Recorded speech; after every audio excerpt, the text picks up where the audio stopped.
Is that legal? I will make it legal.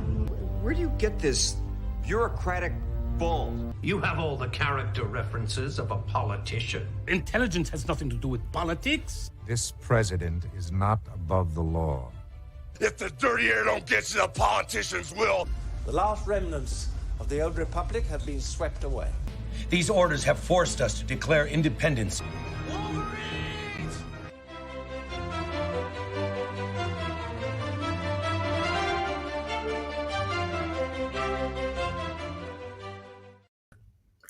Good evening, everyone, and happy Friday, and welcome to Grounds of Expediency. On Grounds of Expediency, we are going to talk about several topics tonight and just kind of bullshit.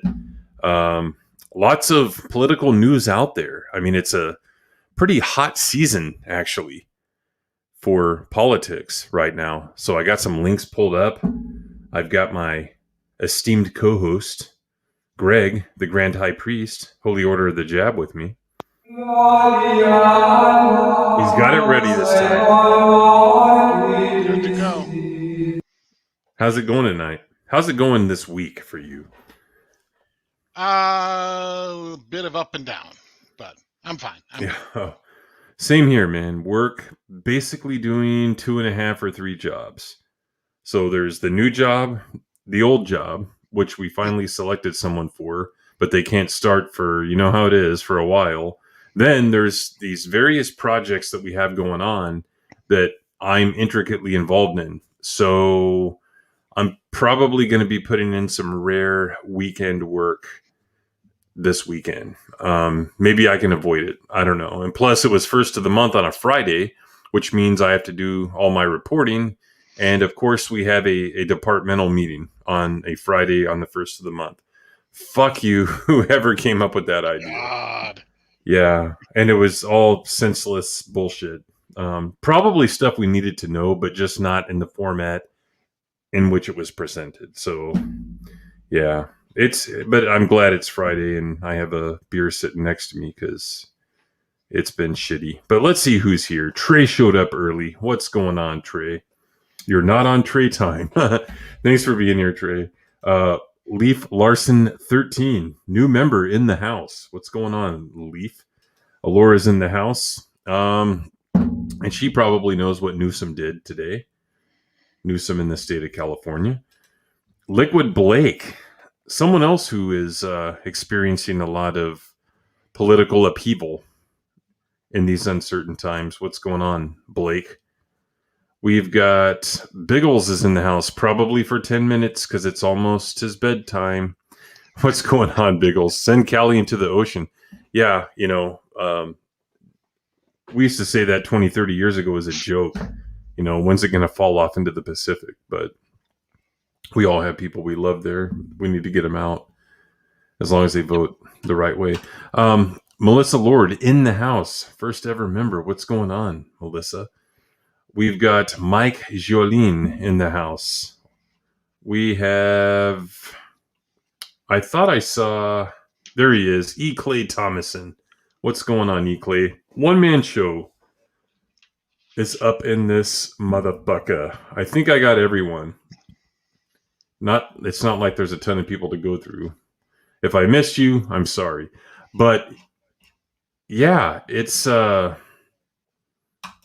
pretty crazy time right now, man. Just all kinds of shit going on. And you can say that, well, you're saying that now because you didn't live in a different decade, right? But I don't remember there ever being this much shit in the 80s, 90s, 2000s. I don't remember the polarization being this bad. And we are going to talk about that polarization eventually tonight. Some really bad indicators out there.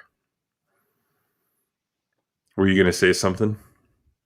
Well, I'll wait till later if we're going to discuss the polarization a little bit later. But yeah, it's the way government functions that's the root cause of it. And yeah, get into it a little bit later. Absolutely, and yeah, that's funny, E. Clay. Yeah, we can't talk about what we want to talk about on the main channel because I've worked really hard to build that channel, and I don't want anything bad to happen to it. So we use Did you this see channel. Did you see YouTube's new COOF vaccine rules? No. God. Do I have to wear a mask so you don't get it? No, but you can't. You're not allowed to say the vaccines aren't totally effective, but you're also not allowed to say that they'll make you totally safe from getting COVID.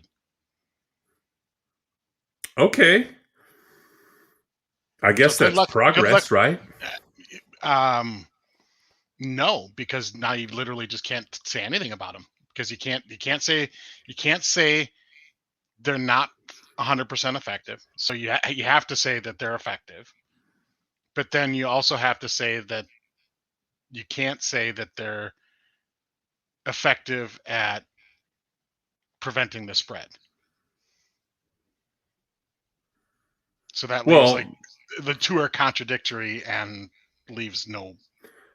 Right, but before it seems like as long as you're not saying anything negative against the shot, then you were allowed to say it. Well, these I think are new rules in addition to, not replacing of. Well, what I'm surprised is that they're actually defining that and not just leaving it open to interpretation so they can do whatever they want on a case-by-case basis. It'll be selectively enforced. That's the beauty of it. Is well, yeah. Consistently enforce anything. Right. Yeah, I hadn't heard that, man. Haven't really played around too much on personal YouTube and social media today. Really busy with work, as I mentioned earlier. Michael, there's plexiglass in between our two. Yeah. Between our two windows. And yeah, but it's not like actual plexiglass trademarked. It's some off-brand acrylic, because we're not going to pay for the name brand, because it actually is a proper noun. It's not just like a generic term. But eventually it may be.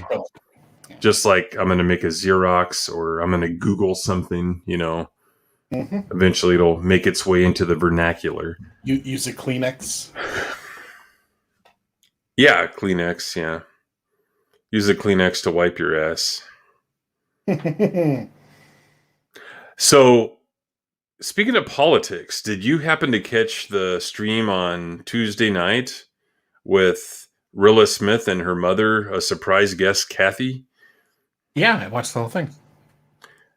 Man, they're just like chill people that I could hang out with, grab a drink and just bullshit. And I bet you their father was like one of those cool guys that just sat down if there's a party going on, just kind of like chilling.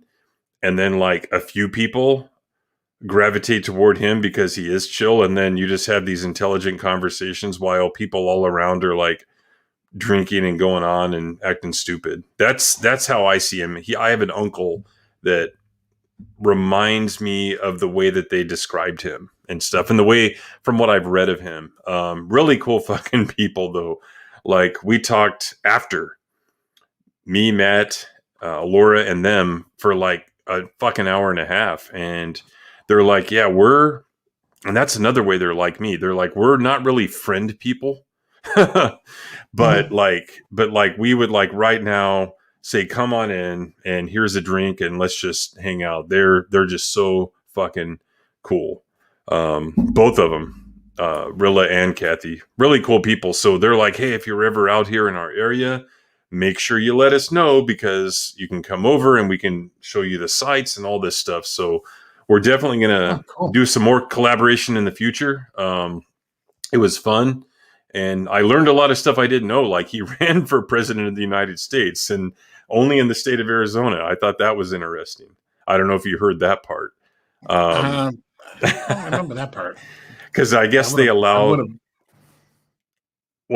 for like candidates of a certain party to be on a ballot, right? That weren't on other states. So he ran for, I think it was the Libertarian Party in Arizona like 20 years ago or something like that. It might have been the 2000 election. I thought that was pretty hilarious and stuff. But yeah, interesting guy, interesting family, and really nice, just nice people. It was a nice surprise having her come on, because I've always read her name as I'm reading interviews about him and stuff, and Wikipedia pages on him, like all his information. She always comes up and stuff. And really, like, I think the way that they told the story, they were all muses for each other, right? Like just running ideas, bouncing them off each other and all that type of stuff. Really, really fun fucking stream. I enjoyed it. So, and I want to thank everyone while you guys are in the chat. I submitted the donation to Lady Toriel's GoFundMe. I think it was last night. So it's in there. It looks like Laura did hers as well. She saved some, or she raised some money on her stream. So thanks for all the support on that. I like to support people that have supported me. I know that sounds a little weird, but I just, random people, here's my hard-earned money. Here it is. No, fuck that. I'm going to give it to someone I know, and someone that it's more of a personal gift. So I'm proud of all our members and viewers for doing that. She really needed the help. And we know that there are other people out there that could probably help a little bit more, not by just giving them their money, but by maybe having a stream like that. And I wish we could do that and get to the goal of 5,000, but now it's almost to 4,000. So yeah, thanks guys. You're awesome. Because man, she is a member of so many channels and super chats and does all that. And like you said, I've never seen her say anything negative about anyone, and we know there are people out there like that for sure. So thanks guys, you're awesome. You're very awesome. And she's extremely grateful for it. I can tell you that much, because she's told me in private that she's grateful to me, grateful to you guys that donated, to Greg, to Jock Nerdy, to everyone who gave. You guys are fucking badass, and thank you very much. That's real charity, guys. That's real charity. Something and something that's personal. And this show happens to be the Real Rebellion, and that's what we're going to talk about tonight, because we're people that really do rebel when we say we're going to. The first story. Can I get a quick rant out really quick? Yes. Fire away. Because I just tried to do something because I'm hungry. I was going to order a sandwich, one of their oven roasted sandwiches. From where? Domino's? Motherfucking Domino's. 8 p.m. close on a fucking Friday. Fuck you, lifetime boycott. What time? 8 p.m. A Domino's pizza on a Friday night. On a Friday. At 8 p.m. Are you kidding me? I don't like them anyway. Go out of business then. Like, why are you open then? I don't like their pizza so much. I mean, it's okay, but I like their oven roasted sandwiches, and I wanted. I like the bread bowls too. Yeah, those are tried a bread bowl. Yeah, yeah, yeah. That's on a Friday, if anything. Like I would see okay on a Monday night or Tuesday or something, but like on a fucking on a fucking Saturday before a stream. I think it was like one of Ryan's member streams. I needed a sandwich. Like I want to eat a sandwich, so I was going to do some DoorDash, right? So I get on the app and I try to order it, and it says it's not going through. What the fuck's going on? I go into Google and I Google that location, and it closed it was extremely early, like after lunch or something. And I guess it was staffing. Yeah, I'm sure this is probably staffing related as well. But good Lord, if I would open up later in the day and skip the lunch and yeah, no fucking shit, man. I mean, on a Friday night, that's just fucking bizarre. Yeah. Meanwhile, I would never order a Topper's pizza at 3 in the morning or 2 in the morning. Well, fuck. Let's talk about this, because I was talking to a friend of mine. I guess he was copied on this huge distribution list that my name came up in because some people needed some shit at work, and then he emails me like, whoa, I haven't talked to you in a long time. I have this new job at this other location in the company and stuff. And we started talking about hiring. I'm like, yeah, I'm really fucking busy doing my old job and my new job, and it's hard to find people. We're also hiring a temp. Can't find a temp. It's hard to get them in there. So he's like, yeah, no kidding. We're offering, I didn't even know my company was doing this. They're offering it's like a huge signing bonus. I can't even remember what it was, but it's in the high four figures, I think. It's a lot of money, and still no bites. And then we can't find a temp. We barely were able to find someone to replace me. And back in the day, that job would have gotten 100 internal applicants alone, right? Yep. And I talked to people about this, and everyone's clueless. Like, why is this happening? I'm like, are you guys kidding? You don't know why this is happening? It's because the government's like going like this. Just here, make it rain, free money. You don't even have to strip. And not just ours. Correct. Right? Across the, supply chains are global now, and there's no matter what you're buying, some piece of it probably comes from somewhere, other than the United States. So, there's been issues with shipping, and getting that. Like, you've seen the stories. Cargo. Did you see the Port of LA story? Yeah, just fucking docked out there like it's a big, huge ship parking lot because they can't get in. They can't get unloaded. Right. What's going on, Teresa? Yeah, it's ridiculous, but he and I were talking about that. So even with the signing bonus, they can't find anyone. And they're doing signing bonuses all over the place. McDonald's is giving in some regions like a few thousand, I think. Yeah. The thing is like in some of these industries though, like even getting the local staffing in place, they don't have the product. Our friend Rhino, he talks to us all the time. Like, sells cars, and he's got people that ordered a car in March and it hasn't even been started on the assembly line yet. Right. Imagine what's going on, imagine going to a dealership to buy a vehicle, and then finding out like 6 months later, like, yeah, they haven't even they haven't even assembled one piece yet. Sorry. Well, yes. and honestly, like I'm not 100% on the side of the buyer, because I wouldn't go out and buy a brand new vehicle right now. No, I don't blame Rhino or any other salesman that gets them to do it. I'm sorry. Well, here's the thing. It's dramatically pushed up. They always say like, we want to.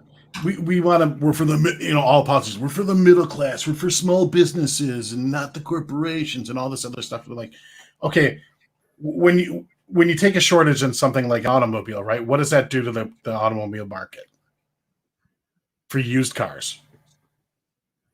It jacks the price and value of a used car up tremendously, which I guess is great if you're trying to sell a car. Yeah.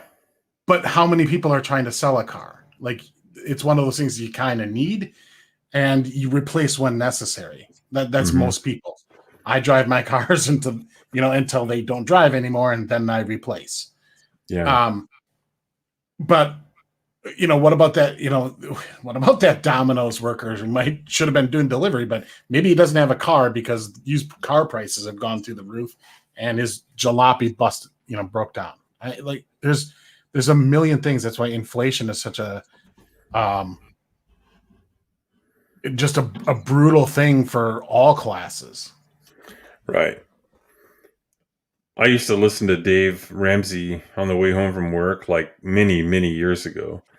And it seems like at least once a show he would give that advice, like, you got all these credit card debts and just get a job delivering pizzas. Get you a beater and just deliver some pizzas and you can make $17 an hour doing that, and now people won't even do that shit because the government's just handing money out.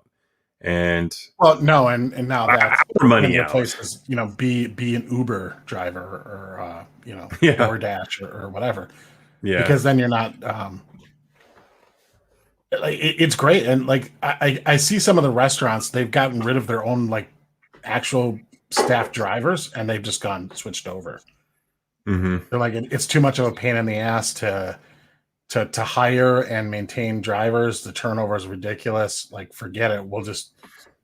We'll pay the extra money and, you know, the fee to Uber or whatever, and have these independent contractors, whenever they're available, they can just start slinging the shit out. You're exactly right, Biggles.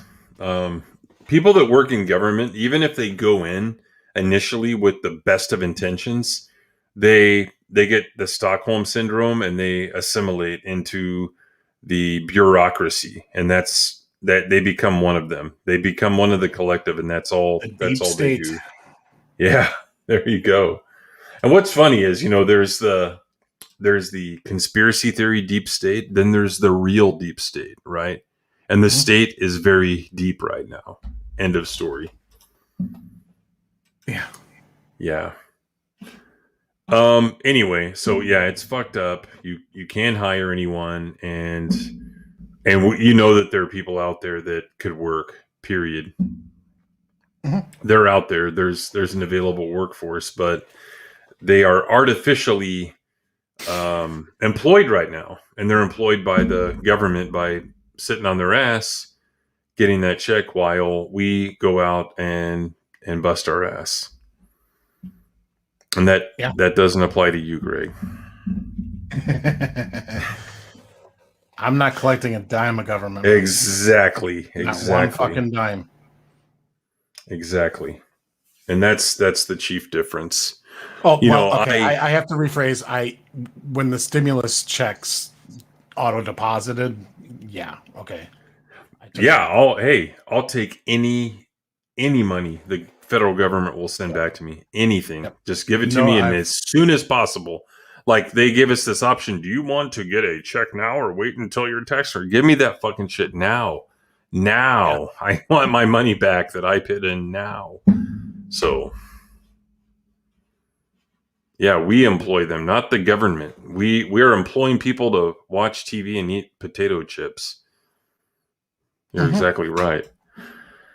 Or, anyway, you know, sit there and, you know, what they'll say is like, well, I'm writing my novel, or I'm doing, you know, I'm painting, or like, yeah, those commies will say because that, they all think that in the communist world that they're all going to get a chance to be artisans and artists and everything. And there was this great thread on Twitter a couple weeks back.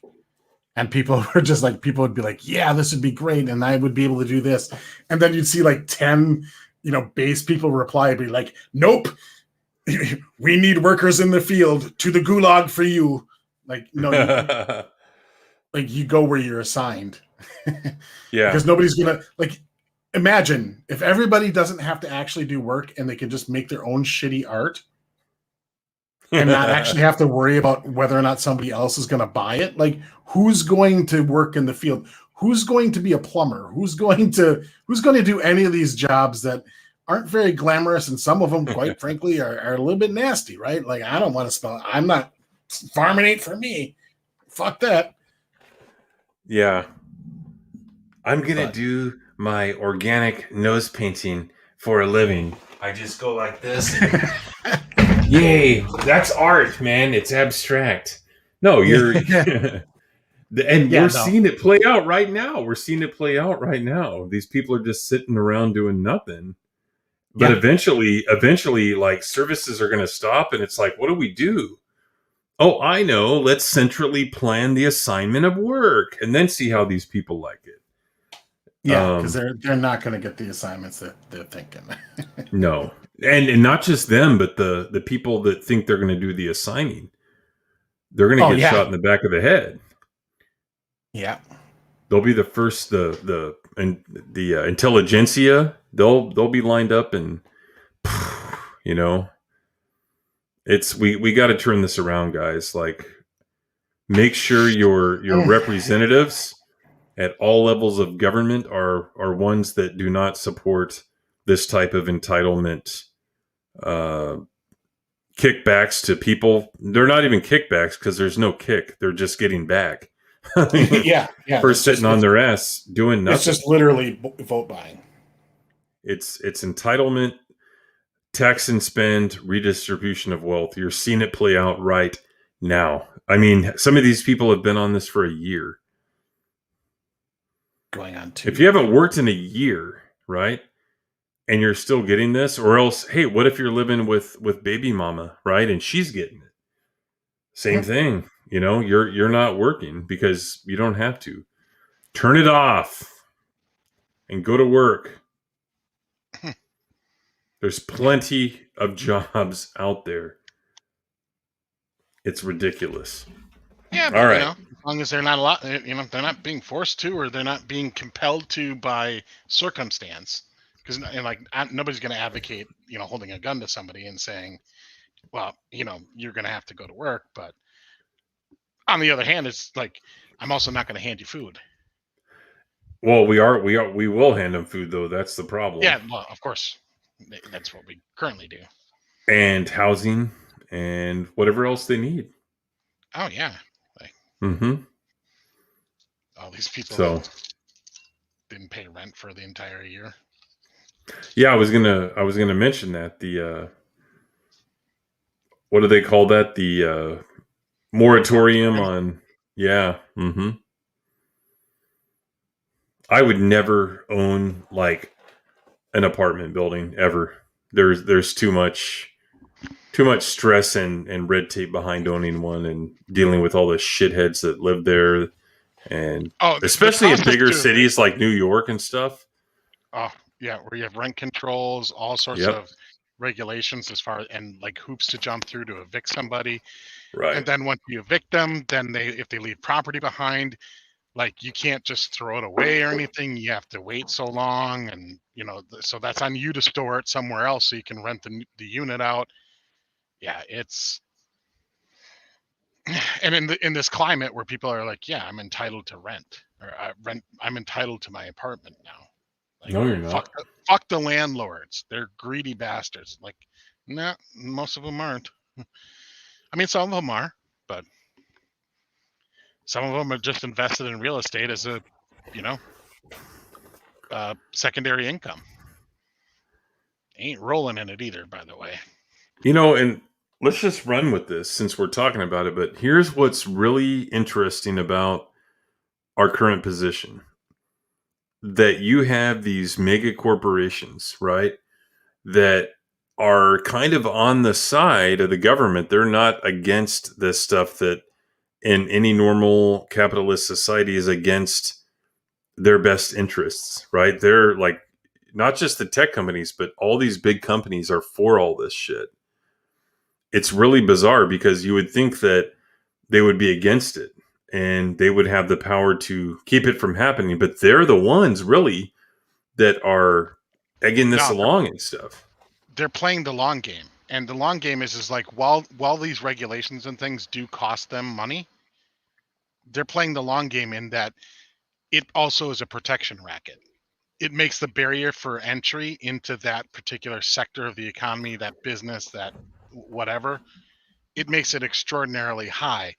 When you are a large business and you have thousands of stores or whatever, you can spread that cost out amongst your, the huge amount of sales. So you don't have to, the amount of money you spend is going to be per dollar of sales revenue is going to be far lower than what an up and coming competitor would have to spend. And what that does is it freezes the up and coming and the middle companies from becoming threats to the big companies. Right. Like, hey, why buy up the small companies if we can just, use government to keep thumb on them a little bit and keep them from becoming a direct competitor. Yeah, that's a good point. You see that in all industries, tech included. I mean, look at what happened to Parler. Whatever happened to them anyway? Are they still around? They're back up, but they I don't look at their stats or anything. I have a Parler account. To be honest, I haven't opened it. Basically since they went offline. And I think I'm going to guess that a large chunk of the user base did as well. Like being offline for like 6 weeks or whatever just kind of killed any momentum that they had going. Yeah, and that was probably the strategy. Oh, absolutely, was a strategy. They just used December, or, January 6th as the excuse. Yeah. Mm-hmm. But yeah, but they didn't do that with the apps that were being used by the Antifa retards back in the summer of last year. And then it came out that most of the organization that was happening for January 6th was done on Facebook. And nice. It was done on the big platforms, not the smaller ones. Yeah. But that just kind of got glossed over. Yeah, it's a fucking joke. What's that phrase that they use? The worst attack on worst insurrection. Worst. No, it's something else. The worst attack on our democracy. Yeah, attack on our democracy since the Civil War, or whatever they say. Yeah, whatever. Yeah, like I want to talk to their high school history teachers, because I can think of like thousands of things that were a bigger attack on our democracy or government than what happened on that day. Well, that's something else that's going to come up tonight too. We're actually going to tie 1-6 into something, but let's get into the first topic here. Biden's approval slumps after a slew of crises, and this is an AP news story. I wanted to go ahead and use the AP just so that we can kind of. They're basically having to admit what they're having to admit, and the Associated Press is not exactly an outlet that's against Biden in any way. And I'm going to guess saying that tongue in cheek. I'm going to guess that these are all disasters not of his making. He's just a victim of circumstances or the previous administration, right? Yes, in erection. Yeah. That's what he's experiencing now. I don't think he's experienced one of those in 30 years. Yeah. Maybe more because he's a soy-sucking bitch. President Joe Biden's popularity has slumped after a slew. Man, it's a slew, He's faced a slew of challenges. Don't you feel bad for him? In recent weeks at home and abroad, for the leader who pledged, and it's a link, to bring the country together and restore competence in government. Wow. Strike three, you're out already. According to a poll by the Associated Press NORC Center for Public Affairs Research. Now, here are the details. 50% of 50%, I assume that means of U.S. citizens, voters, whatever, now say they approve of Biden, while 49% disapprove. 54% approved in August and 59% in July. So it's going like this, right? So July, and then you look at Afghanistan in early August. The results come as Americans process the harried and deadly evacuation from Afghanistan, mounted Border Patrol agents charging at Haitian refugees. Oh, man. Oh, what bullshit is that? Oh, man. I love these AP articles, and they're just like blatant bias. Yeah, Biden's approval rating is going down because of the hoax of because the Border Patrol agents, not the 15,000. They're not refugees that just suddenly they were under the bridge and then just suddenly disappeared all of a sudden. They're invaders. They're invaders. Yeah. The unshakable threat of the coronavirus with its Delta variant and the legislative drama of Biden trying to negotiate his economic, infrastructure, and tax policies through Congress. They need the Harvard comma there. Since July, Biden's approval rating has dipped slightly among Democrats. And I laughed when I read this. I laughed. Do that on a calculator. 85 divided by 92, and tell me if that's slightly. How big of a percentage drop between 92 and 85? That's 7%, right? But that's 85 divided by what? 92. And then move the decimal over twice. At 92%, so drop 8. I mean, that's not a slight dip, guys. That's a huge 7%. Well, no, and this is the core group too. So this represents a third of the actual populace, or maybe a see fourth. Who the heck is? Or, two 40%. people had to tag team this one. Yeah, Josh Boak and Emily Swanson. And among independents who don't lean toward either party, bullshit, from 62 to 38%. That's the big one right there. That's a landslide shift in the election results right there. I got to take a drink for that. That's every swing state going the other way. Absolutely. And it's bullshit. Independents don't lean toward either party. That's bullshit. They lean toward Democrat. I don't care what anyone says. Anyone I meet that says, "Oh yeah, we're independents." Well, okay. They just don't. No, you're not. Who'd you vote for? John Kerry. Yeah, Obama. Let's go through your let's go through your presidential election history. So in 84 you went Mondale, in 88 you went Dukakis, in 92 you went Clinton, in 96 you went Clinton, in 2000 you went Gore, in 2004 and hold on, back up. In 92 and 96 Obama, Clinton. In 92 and 96 you didn't go for Perot, a viable Correct. third-party candidate, probably the most viable third-party candidate in U.S. history, to be quite honest. Well, and because the he funny pumped so thing much is, fucking money into it. I really dislike Perot. Me too. I like his whole gimmick was it was McCain-esque to me. It was like, I'm just a regular guy, and No, it goes. Now look at this chart right here. You got red, white, and blue because it's American. That's why I got the red, white, and blue. I have big ears. That means I'm all ears. Yeah. I'm going to listen to your advice. Yeah, that guy was the only reason he got as far as he did is because he pumped hella fucking money into his campaign, his own money.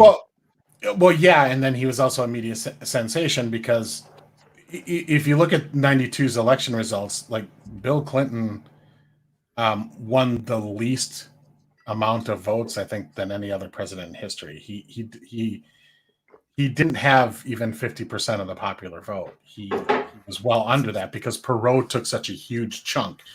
And by and large, Perot voters were probably going to lean 2-1 Republican. So like that definitely, like, had Perot not been in the race in 92, I don't think Clinton would have won. One man show, we're not ashamed to admit it. At least I'm not. I haven't really liked any of them for the past 31 years. So I haven't had a president that I've been excited to vote for. Since you were an adult. Since I've been an adult. Yeah. Now most of the time it's hold your nose and you pick. Even Reagan wasn't perfect. No. It's too young to vote for him. But even he wasn't perfect, but no. He probably got as close as to what I wanted, But again, it's not just about president. You've got a legislature and you've got justice branch as well. So judicial branch. So, it's not just, president. It takes more than that. And Congress, especially used to. Congress, I despise more than any president I've ever despised. Correct. Because Congress are the ones that get to stay in there forever, guys. They get to stay in there for life if they get elected. Yeah, and do nothing. And they become part of the hive mind. They acclimate to it. They get the Stockholm syndrome, and you can go in there saying, as a freshman senator or member of Congress, I'm going to go in there and change things. Yeah, right. After one term, you're in there. You're already part of. You're one of them.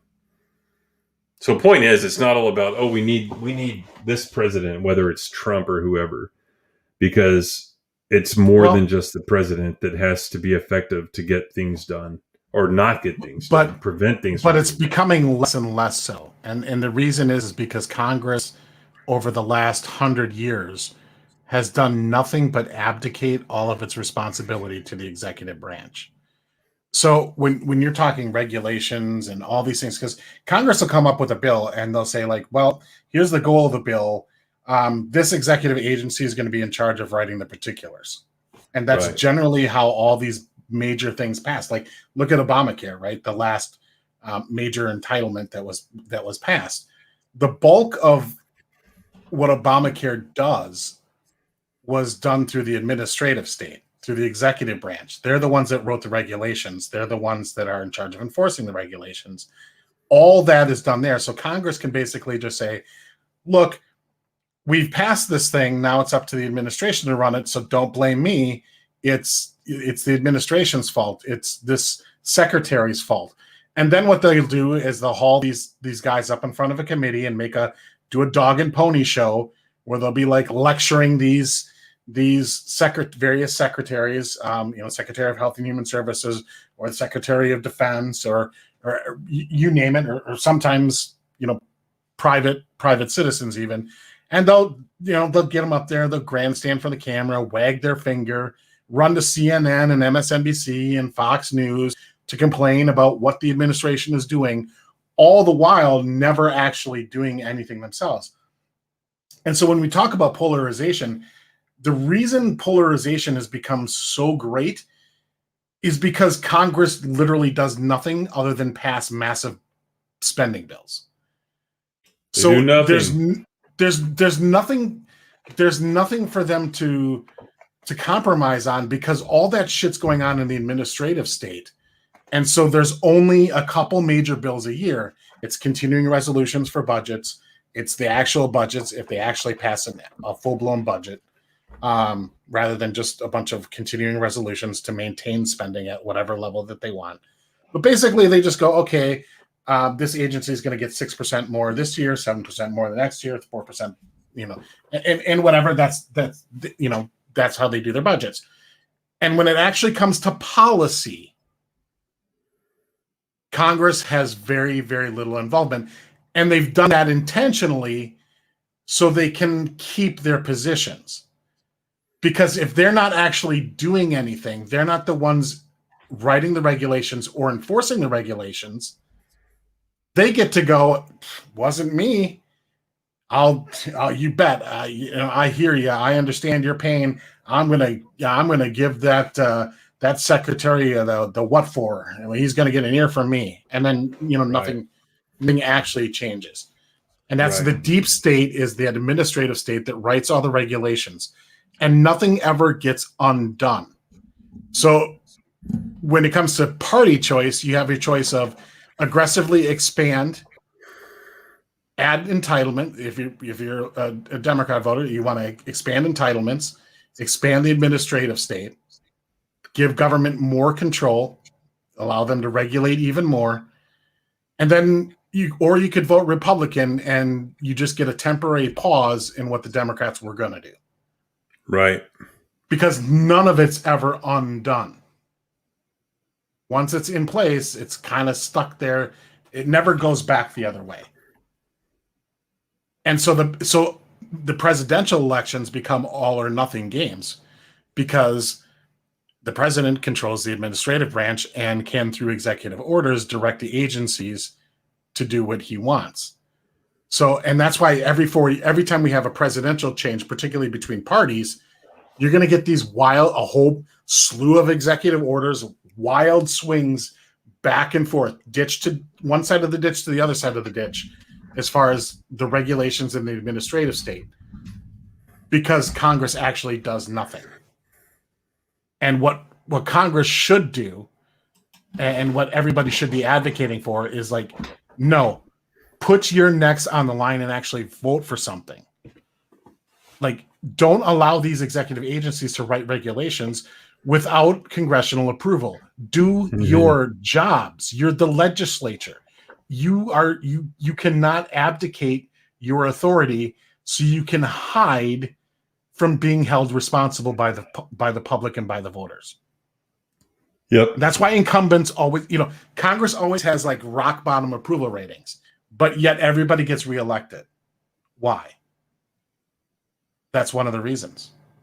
Incumbents have a lot of power. They have name recognition from the get-go. They have the administrative state behind them, and basically that's how you get, 90-some-year-old Grassley, announcing that he's running for Senate again. Yeah, that's ridiculous. Right? He's been there forever. That's how you get Biden, who's done nothing his entire life other than be in government. Cognitively, you're talking about. You're not even talking about accomplishment-wise. Right. He's just present. Yeah. What's going on, Mozza? For decades. But if you look at these charts here, where's the fucking key at? Damn it. Might have something to do with the dark mode. Yeah, it is. The blue is Democrat. It's blue and red. Reds are going to be Republican. Blue is going to be Democrat.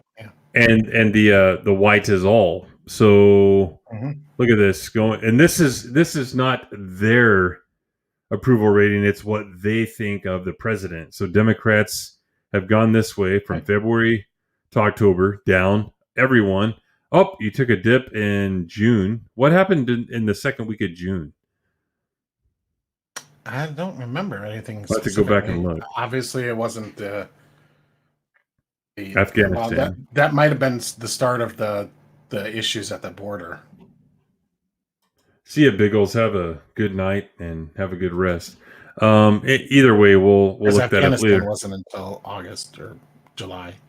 But look at this with Republicans. Boom, boom, boom, boom, boom, boom, boom. It's down. Not a surprise there, but this right here, Democrats. That's not a slight dip, as these hack writers said. Approval also dipped somewhat among both white Americans, 49 to 42, damn, and black Americans, 86 to 64. Now, here's the thing, like, perhaps the 86, whatever poll they're using as the baseline, was bullshit, because remember all the stuff he did during the campaign? Yeah. Like, you don't vote for Democrat, you ain't black. I mean, golly, there's no way it was 86. There's just no way. That had to be a shitty sample size. I think Trump did better than 14% in the African-American vote. So Yeah. But it probably depends on the area of the country as well. So I don't know. Oh, Biggle said before he went to bed, he heard that. It's when they said we had to wear masks again, even though vaxxed. Yeah, good catch. Yep. I think you're right. I think you're right, sir. Yep. Let's see. And here's where they blame it on Trump. In follow-up interviews, some of those who had mixed feelings about Biden's performance still saw him as preferable to former President Donald Trump. They said that Biden was dealing with a pandemic that began under the former president. I love that, man. It began under the former guy. He's the cause of it. An Afghanistan withdrawal negotiated on Trump's behalf. Wow. And an economy that tilted in favor of corporations and the wealthy because of Trump's tax cuts. Dude, this is like, I forget. I'm remembering why I don't read AP. Yeah, this is some pretty heavy leaning stuff. So let's take one at a time. President Biden ran on getting. He was elected and ran on he was going to eliminate the virus. Yes. And at that point, Delta existed. It wasn't prevalent in the United States at that point, but Delta predates the vaccines. He also inherited vaccines. Yes. He didn't do anything to create or foster an environment where those vaccines could be created. He inherited those. Heading into this into office, he was gifted a tremendous opportunity for a massive economic rebound that he could brag about. And he did brag about it in the early months, remember? Yes. Most jobs created, and because the economy's opened back up. In the states that you routinely blast and blame, by the way, they were the first to start doing that. But he did nothing. Like what has he done regarding COVID? Like what policy? He's threatened to use. He's threatened to use OSHA to make companies do stuff. That's about all he's done. Threatened. Right. So basically, he's just blaming the unvaccinated for the continuing continuing pandemic, but I think even if you look at countries like Israel, they were much higher vaccinated and they still had a surge in things too. So basically, policy wise, he's done nothing other than push for people to get vaccinated. Yeah, a vaccine that he got a month and a half before he actually took office as president. He got correct. Shot. Because remember, conveniently, the vaccines were approved like 4 days after the election. Remember that? Yeah. Like conveniently, oh wow, the vaccines are approved 4 days after the election. Yeah. They couldn't they must have had some like really critical paperwork to review in those 4 days from the election and they'd be like, okay, now we can announce it. We know what happened. They deliberately held that news back to impact the election. But he inherited that. So the economy was supposed to grow substantially simply because things were going to open back up again, because the economic downturn was completely artificial. It wasn't a natural decline or a slowing or anything. It was government mandated. Like, we shut down the economy, like on purpose. We just decreed that shit was going to close, and therefore it was closed. So he was like, he's trying to sell it, and these people are going to try and sell it as in like, oh, look at all this really awful stuff he inherited. It's like, no. If we just would have been gung-ho, balls to the wall, and opened back in January, February, all the states opened, vaccines available to those who choose to get it, and if you choose not to get it, then that's on you.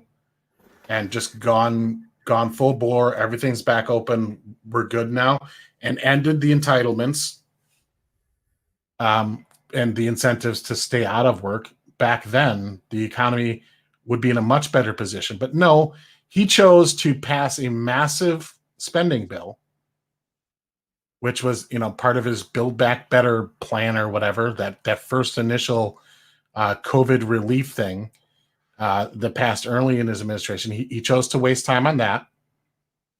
And what we've gotten as a result is brutal inflation and an economy that's kind of sputtering with supply issues all over the place.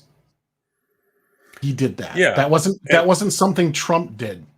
He did. And on the infrastructure, conveniently, and I'm not, saying this is something they did on purpose, but it's just kind of one of those ironic things that happen in life, like that bridge in Memphis happens. Oh, look, we need infrastructure, guys. There's a crack in a bridge that never would have come to anything. And it never would have come to anything. Probably not, but it was a sensational news story that helped sell Correct. the angle to need more federal spending on Yes. on local road projects. Yes. So that one's kind of bunk. As far as the Afghanistan thing, we've covered it before. Go back and watch the vice presidential debate in 2011. Heading into that election, it was him debating, what's his name? I'm drawing a blank. Paul Ryan. Paul Ryan. Watch that debate. It's on YouTube. Obviously, don't watch it right this second. Continue listening to us, but watch that debate. His opinion hasn't moderated or changed since then. He absolutely was going to do it. It's come out recently now that a good chunk of his generals actually didn't all advise him that to just cut and run and 100% bail. A lot of them advised him to keep that 2,400, 2,500 troops in there. He chose not to. He could have renegotiated the deal or just reneged on the deal. But he made the choice to leave Afghanistan in the way that he left it, regardless of whatever Trump negotiated. Because we had a lot of outs in that negotiation because there were metrics that obviously the Taliban were not meeting and were violating, that we could have said, like, look, you've gone against your word here, and here, the deal's off. But he chose not to. So that's on him. What was I even forgot? What was the third thing he blamed on Trump? Well, let me cover the third thing. It's an economy that tilted in favor of corporations and the wealthy because of Trump's tax cuts. Let me tell you guys something. I'll just say this. Many companies, after that corporate tax cut hit back in, what was it, must have been 2018, I'm going to guess. 2018. Yeah. When that hit, many companies immediately said to our frontline workers, before frontline workers was even a common term in the vernacular like it is now, we're immediately giving them X amount of dollars cash. Here it is. This is yours, right? Like a bonus for people that never get bonuses. We're talking people that are taking the hammer and hitting the cap of everything that comes by on the revolving belt. We're talking about the people with the knife that debone the meat, frontline workers. Here is $2,500. Here is $5,000, whatever company you're working for. We did that as a nation because we have overtaxed corporations, these companies that create value in this country. And yeah, we talked about them earlier. They're doing a lot of underhanded stuff, but at the end of the day, they're the ones that are creating value and creating wealth, right? The government's not doing that. So this is completely disingenuous from these hacks named, again, Josh Boak and Emily Swanson, because that's not what happened. It didn't tilt in favor of corporations and wealthy. Corporations gave their money away to their employees because they could afford it. I'll tell you what, though. We could stop spending money on DI departments, on diversity, inclusion, and equity departments, and in environmental departments and bullshit like that, and reinvest the money into the people that actually add value to companies. So this is 100% disingenuous bullshit. Anytime you can cut taxes, there's a quote out there from Dr. Thomas Sowell about, no, it's not Sowell, it's Milton Friedman, that I'm in support of cutting tax for any reason, anytime, anywhere.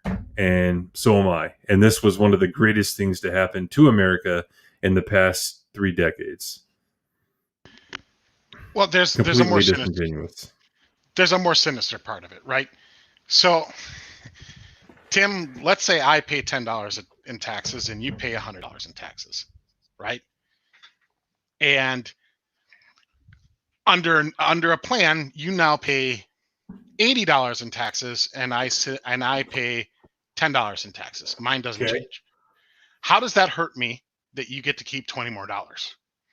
because it's a class warfare feel good thing. That's the only explanation. That's it. Nothing else. Right. A rich person getting richer doesn't hurt you. No. There's not a finite amount of growth potential in the economy. The pie is not the same size as it used to be. The pie grows. That's how you grow an economy. You don't just decide to redivide the same size pie a different way. So it doesn't matter. Like if your corporation or your business got to keep more money, how does that hurt me? I'm still paying the same. Like you're getting a benefit and I'm not, is basically what the claim is. But in the reality, that tax cut that included the corporate tax cuts also made it so like instead of I paid 10, you paid 100, I pay 0 now and you pay 80. But that's not fair because my taxes only got cut $10 and yours got cut 20. You're still fucking paying 80 and I'm paying 0. Right. You know, not only are you paying 0, but it's negative because you're probably getting earned income credit. Yeah, because they did expand the child tax credit and things like that. So the only thing that they didn't do, and they took it away, was the ability to write off your local taxes, your state and local taxes on your income taxes, which was a loophole for blue states to raise their taxes because it would be a tax write-off on federal. So basically, it was the states then could exempt income of their citizens from the federal government. And basically it's like, oh yeah, we're going to raise your taxes a couple $1,000s a year, but don't worry, you'll be able to write it off. Right. And they got rid of that and they simplified the way the exemptions are done. But this idea is like, oh, these corporations got more money. That's bad. Yeah. And fundamentally, no, like somebody else keeping more of their income doesn't affect my income at all. It doesn't affect it negatively at all. The only thing you could say is like, okay, if the tax cut then came at the expense of cutting government programs, then you could maybe make the argument that it'd be like, hey, Tim got that $20 off on his taxes, and then my program, the program that benefited me, got cut. But under the previous administration, one of my biggest complaints with him is that his budgets were out of control and reckless. Biden, Biden dwarfs the recklessness of the previous administration, but like his budgets weren't exactly like no program got cut. Okay. No program spent less money one fiscal year than the previous year. And by the way, federal revenue actually increased despite the tax cuts. Yeah. So the federal receipts. So this idea that, oh, corporations got tax cuts, that's just not fair, and that hurts me. But nobody can explain to me how that hurts. And the other part of it is like we all want to whine about corporations offshoring, right? That seems to be everybody complains about that. Oh, they're going overseas and they're importing it, and it's the cheap labor and all this other stuff, and they're bad companies for doing that. What's one of the reasons they do that? Not just the cheaper labor. It's the tax code. Taxes, tax shelter. Mm-hmm. So what that tax cut did was bring our corporate income tax to a competitive level. And that literally happened, guys, in 2018. It literally happened. So our tax system became more competitive. So it made economic sense to build here. Yes. And so they did start building here, which was, and the long of it was probably a poor decision because now they're going to really pay for it. Yeah. Let's keep looking at some of these percentages here. So just 34% of Americans say the country is headed in the right direction, down from about half, i.e. 50%, who said that through the first months of the Biden presidency. So 34% down from 50. Think we're heading in the right direction. That's a huge drop. I mean, and I don't think it's just Afghanistan. Here's what I think. I think Afghanistan is used as the reason by people, but I think for months, if you're one of those people that had a sticker on your car, you're getting that razor blade, like, and you're thinking, man, this guy's like, he's really dumb, and there's something wrong with him, right? Like that's exactly it. But then Afghanistan well, I can't support him anymore, guys. I mean, look at this. But for months, people probably have been feeling this way. That's the feeling I get. That's the sense I get from people that I know and I've talked to. Well, exactly. Remember when they had the G8 and he went over to Europe and like Boris Johnson made him look like a retard. Oh, that was awesome. Around. His wife is like guiding him because he just looks fucking lost and weak and pathetic. Yeah. Like he looked terrible and it was very public. So you had that. And then you have Afghanistan. You have the border crisis. You have all these things, and he just doesn't. And every speech, the fact that he looks like he's about to fall asleep, he won't take questions. When he does answer questions, it's incoherent or wrong, and he has to constantly be. Then they have to release statements of corrections to the shit that comes out of his mouth, and people are just kind of going like, "Yeah, this guy ain't with it, man. This is not a competent leader." No. And that definitely has a major role in the approval ratings tanking, because it's just like the lights are on, nobody's home. And that everybody kind of has this feeling. And the only reason that he's probably in office right now is that his backup people like even less. Yeah. Like if he didn't have somebody that was so disliked behind him. Hold on a minute. Because I have something here from the Hill from yesterday. Or actually, is it past midnight? No, it's only 11 o'clock. Harris's poll numbers rise as Biden's fall. Yeah. There you I go. haven't looked at the details yet. But when that's the case, it's bad for him. When they like her more than him, this despicable person, more than this dummy that walks around, then it's bad for him. Let's see here. The poll shows that 47% of Americans approve of how Biden is handling the economy, down from a high of 60% in March, but similar to where it stood in August. Now, here's the thing. This is one of those polls. This is one of those questions where I don't like the poll at all, because there are people on both sides of the aisle that don't even understand the economy that they're asking this question of, right? Like, how do you think the economy is being handled? And, I don't know shit about the economy, but, I'm sitting at the house and these checks are coming in and the economy's fucking great, man. So A+. Who are they asking? Like, I'd like to see the demographics of who they're asking these poll questions of. Am I wrong, Greg?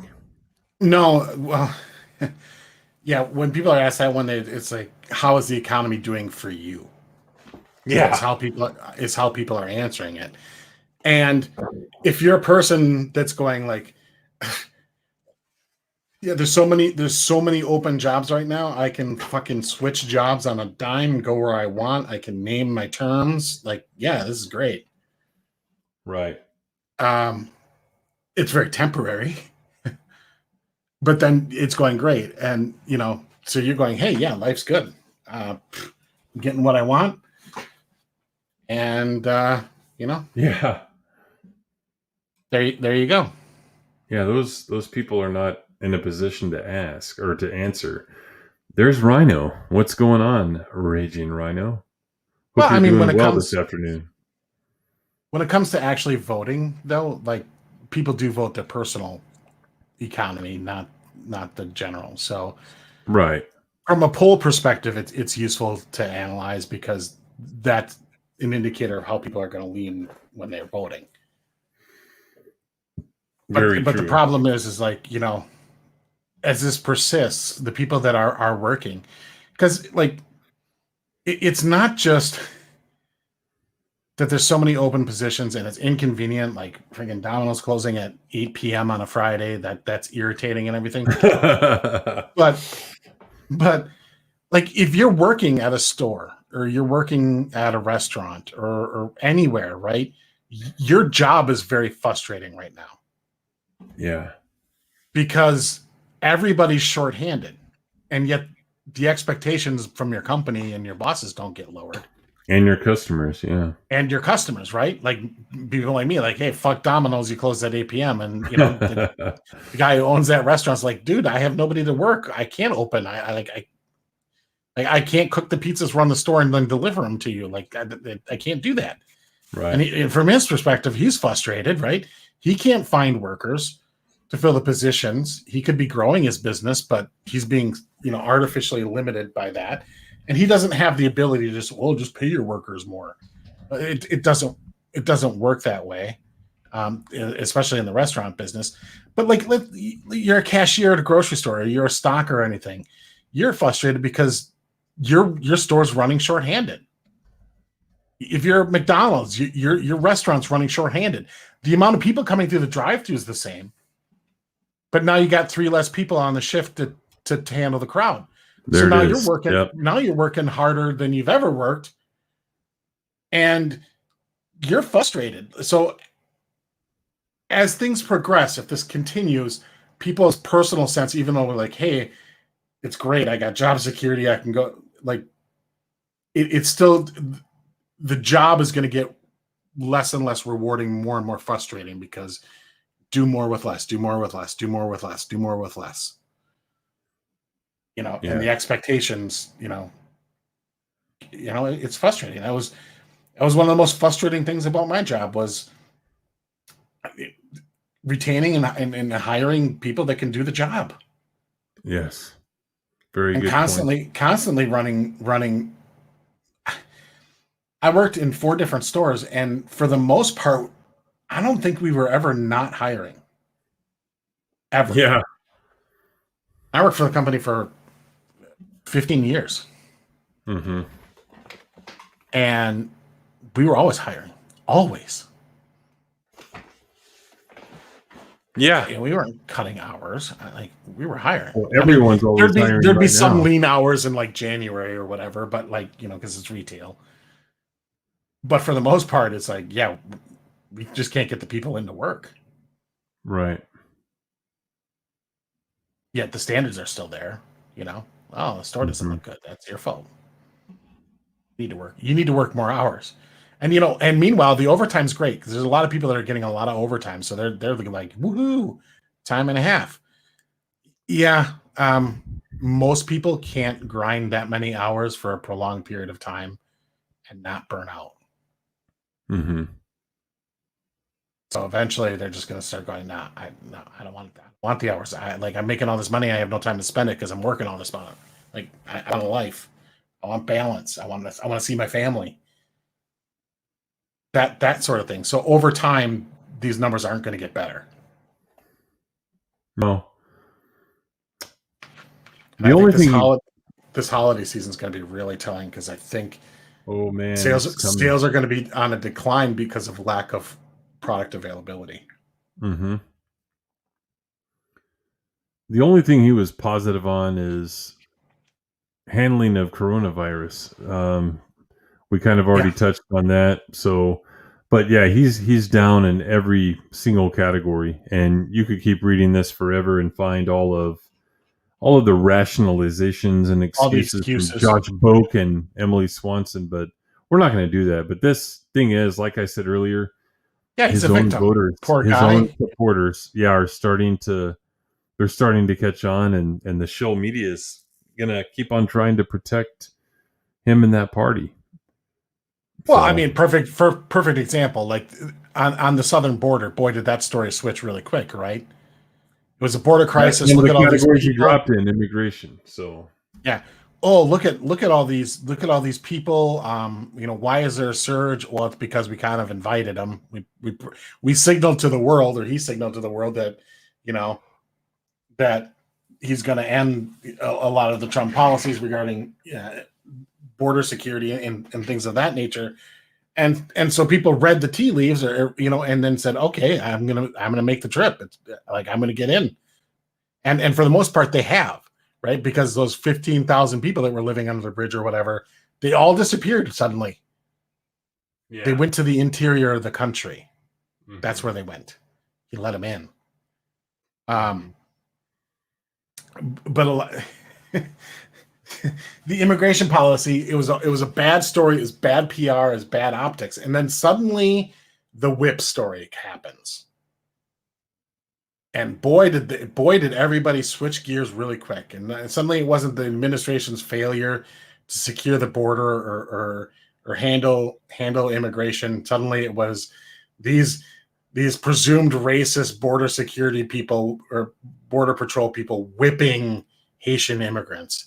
And you had your usual useful idiots in Congress, the so-called squad, and saying, "Oh, this harkens back to slavery and things like that." And it's like, yeah. Then the video comes out, and it was a huge nothing burger. But we still banned horses on. They can't ride the horses anymore over there. And then, all of a sudden, all those people disappeared. Like, We'll just tidy that up. We'll just let them all in so it doesn't look bad on the border. right. Yeah, that's ridiculous. Oh, and we're gonna bus them all to purple states. Yeah. Yay. Make them more purple. And give them voting rights. Or just blue. Well, here's the thing. They're playing the long game. So even if these immigrants never get legal status and never vote, right? They're going to have children.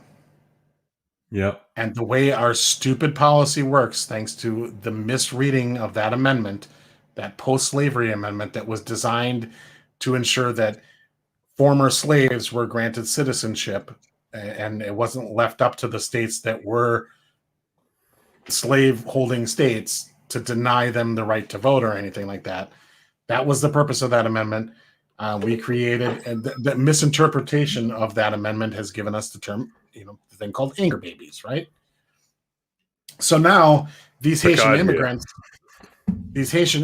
they don't necessarily, even if they never get to vote their entire lifetimes, they're going to have kids, and their kids are going to be U.S. citizens because they were born within the borders, because it doesn't matter if your parents are citizens. You were born on the land, therefore you are a U.S. citizen. And oh, by the way, that's how they qualify for welfare, right? So they say, well, illegals don't qualify for these welfare programs. Aha, but their kids do. Mm-hmm. So their kids are on Medicaid, they're on EBT, they're on all these welfare. These workers are given taxpayer identification numbers, and with a TIN, guess what? You can qualify for the Earned Income Tax Credit, which is basically just the IRS handing out a welfare check. Is a welfare check, and so yes, they absolutely are getting welfare. All you got to do is get here and have a baby. I love how you completely there it is. I love how you completely no-sold my Picard impression there whenever I heard your text notification go off.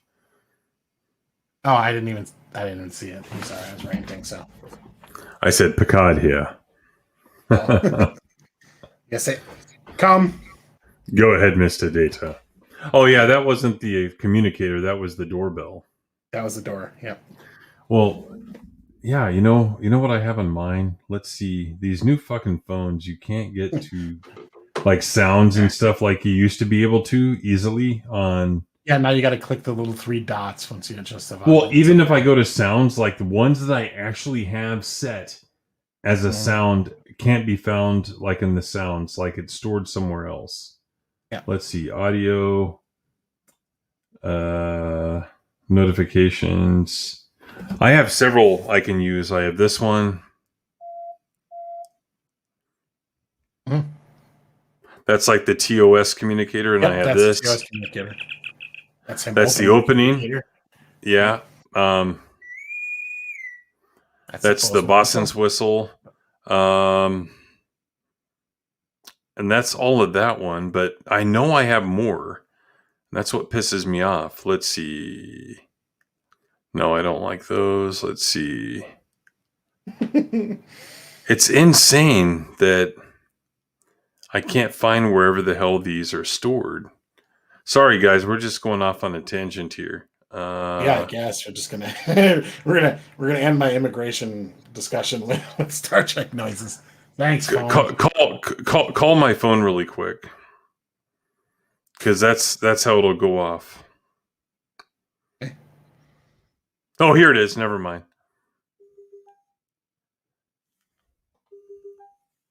That's one of the door chimes from Babylon 5, and then there's this. And that's the other one they used for a door chime in later seasons. So that's what I use as my ringtone. So we're nerds. We're nerds. Nerd. Nerds. It's more dorky than nerdy, to be quite honest. Yeah. Rhino. There's Rhino, but not. I love when like those people will comment on Raging Rhino's videos, like he's a RINO, and he's like, I'm not even American.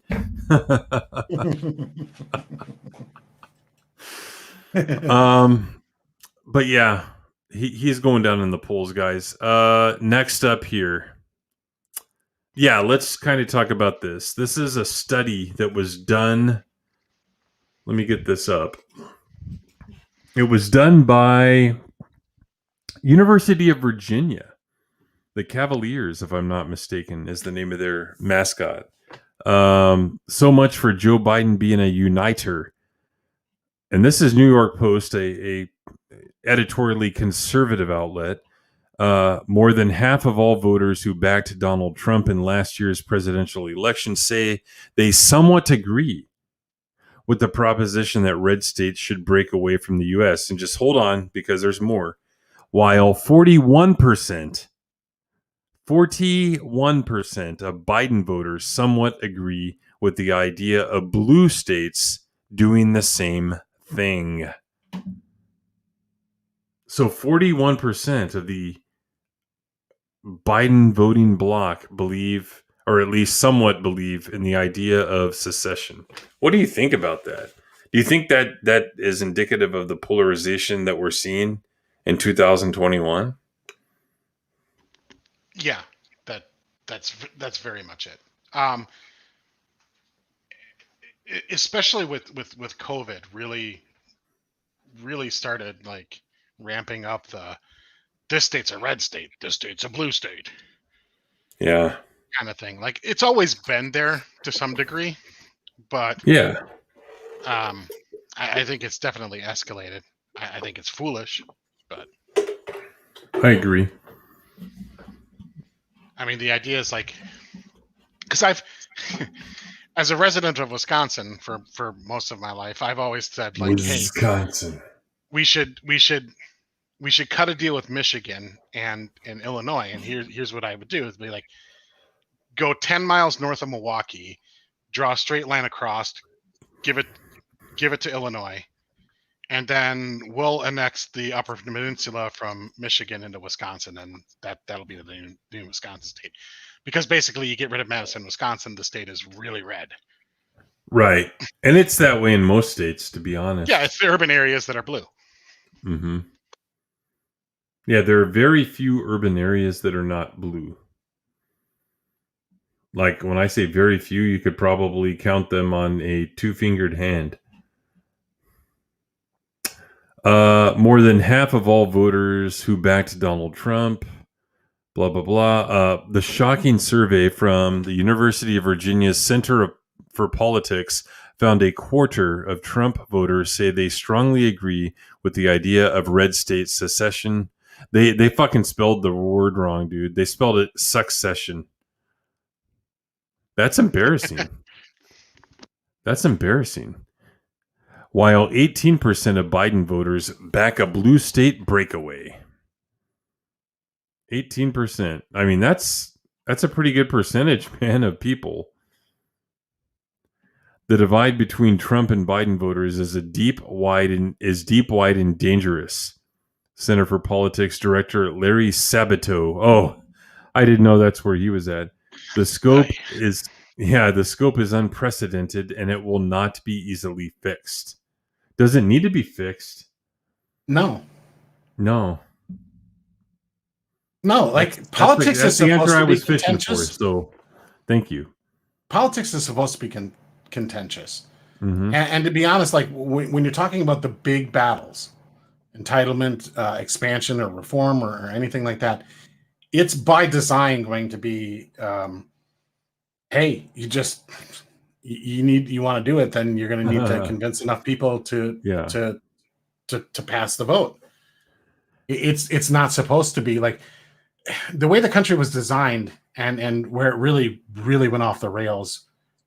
Is one of the worst presidents in U.S. history, Woodrow Wilson era. Yep, terrible. When they and the most racist president we probably ever had, by the way, Democrat. Where it went off the rails is when we made it so the senators in the U.S. Senate were elected by popular vote instead of appointed by the legislatures of the states, because the idea is that the House of Representatives was supposed to represent the people, and then the senators were supposed to represent the states, not the people of the state, but the entity of the states. So they were supposed to be there, and they were given 6-year terms, while governors were given 4-year terms. So they wouldn't just swing every time the governorship changed, because then essentially you'd be directly electing the senators via your governor. And then of course they're staggered. So in most states you're not, with exception with special elections like in Georgia this year, senators from the same state aren't elected in the same election cycle. They're staggered. That was all by design. And that's one of the chief reasons why politics has kind of descended to the way it has, is because the Senate essentially is just an extra version of the House of Representatives. Yes. And it was never designed to be that way. Yeah. But as far as secession goes, it's just not even reasonable. Like, how would you do it? Like how many states right now get their water from the Colorado River? Correct. Like, so how are you going to divide up the Colorado River? Oh, the states are going to individually negotiate amongst themselves. What if they come to a fundamental disagreement and Colorado dams the river and fucks California out of it? Is California then going to raise an army and invade Colorado? They'll just have people emigrate there. Yeah, but like we're so interdependent, and like there's a lot of these states. One thing that blue state people love to tout is like, yeah, but look at all the economies of the blue states. This is where all the money is. It's where the rich people live, and that's where the taxes are being paid. It's like, yeah, but look at where their businesses that they're running serve. So, like, yeah, great. Your company's headquarters is in Manhattan. Yeah. Where is it doing its actual business? Are you making anything in the island? Is anything being manufactured on the island of Manhattan? No. Is anything is much being manufactured in the state of California? Some. A lot of agriculture. Very much. Probably stuff that's necessary, like anything that has to be processed there that has a shelf life. Where they like? So you do this thing. It's like, okay, what about all the federal land in California? Like, who pays for that then? The Navy bases. the Air Force bases that are on the West Coast. If let's say you're a blue state and you go, okay, we want to secede. Okay, how are we going to divide up that? Or your red state, Texas, how are you going to divide up the military bases that exist in Texas? Right. California, if it were to go completely independent, where's it going to get its electricity from? Yep. They don't generate enough. It's just completely unfeasible and unwise, because then the thing is like, okay, let's take my state, Wisconsin, again. We secede from the Union. We become the country of Wisconsin. And our first order is to wipe out Quebec. And we do that, so then we take over Quebec, and justifiably and righteously so. But after that, we are the country of Wisconsin. But now there's a bunch of arguments in Wisconsin, and Milwaukee wants to secede. And so does Racine. And so then they break up. Like how far down the line do we want to go? Because not only can you divide the country up in blue states, just look at the electoral results of any of the elections in the last 20 some years. There's really red counties and really blue counties, and not a whole lot of swing, right? Yeah. So as much as you could divide the country up by blue state, red state, and go that way, you could start doing that. But will you start doing that by county too then? Like, oh, well, Milwaukee wants to do its own thing, or we want to kick Milwaukee out of the state. Right. Are you from Quebec?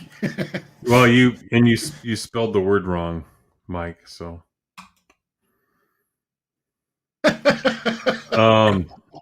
yeah. But the point of this story isn't so much like, is it something that's actually going to happen, but it's the number of people that are apparently in support of it. I don't know how the question was asked or whatever specifically, but yeah, it's pretty polarizing out there. But the thing is, we talk about, oh, it's so polarizing and all this and that. Have you ever seen like the floor of Parliament in, let's say, England? Have you ever seen that before? It's fantastic. I love it. That's nasty. I don't think most Americans realize, like, ours is nothing. Ours is nothing. It looks like 1-6. Okay, guys. I think they've had brawls before, if I'm not mistaken. I'm pretty sure. Go even in the United States, because I mean, we get, we developed our own country, our own constitution, and everything, but we get a lot of our jurisprudence, our common law, we inherited from England, because that was where the roots were for the bulk of the colonies. So there's a lot in common.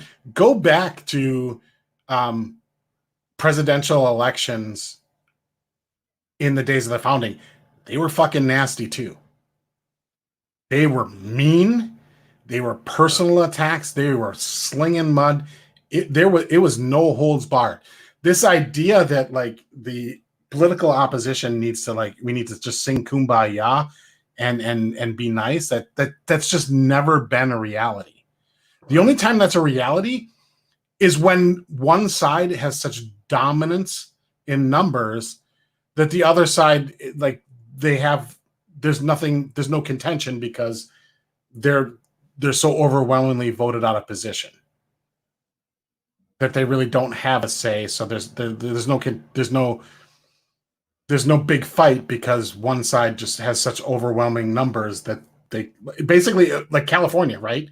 If you're a Republican in California, and there are some that are elected to the state houses, they got no power of any kind at all.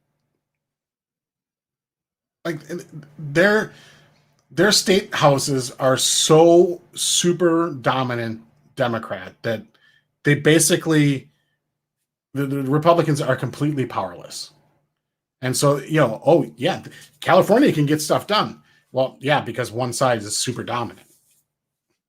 Yeah. But this notion that politics needs to be nice and everything, no, it doesn't. It absolutely should not be.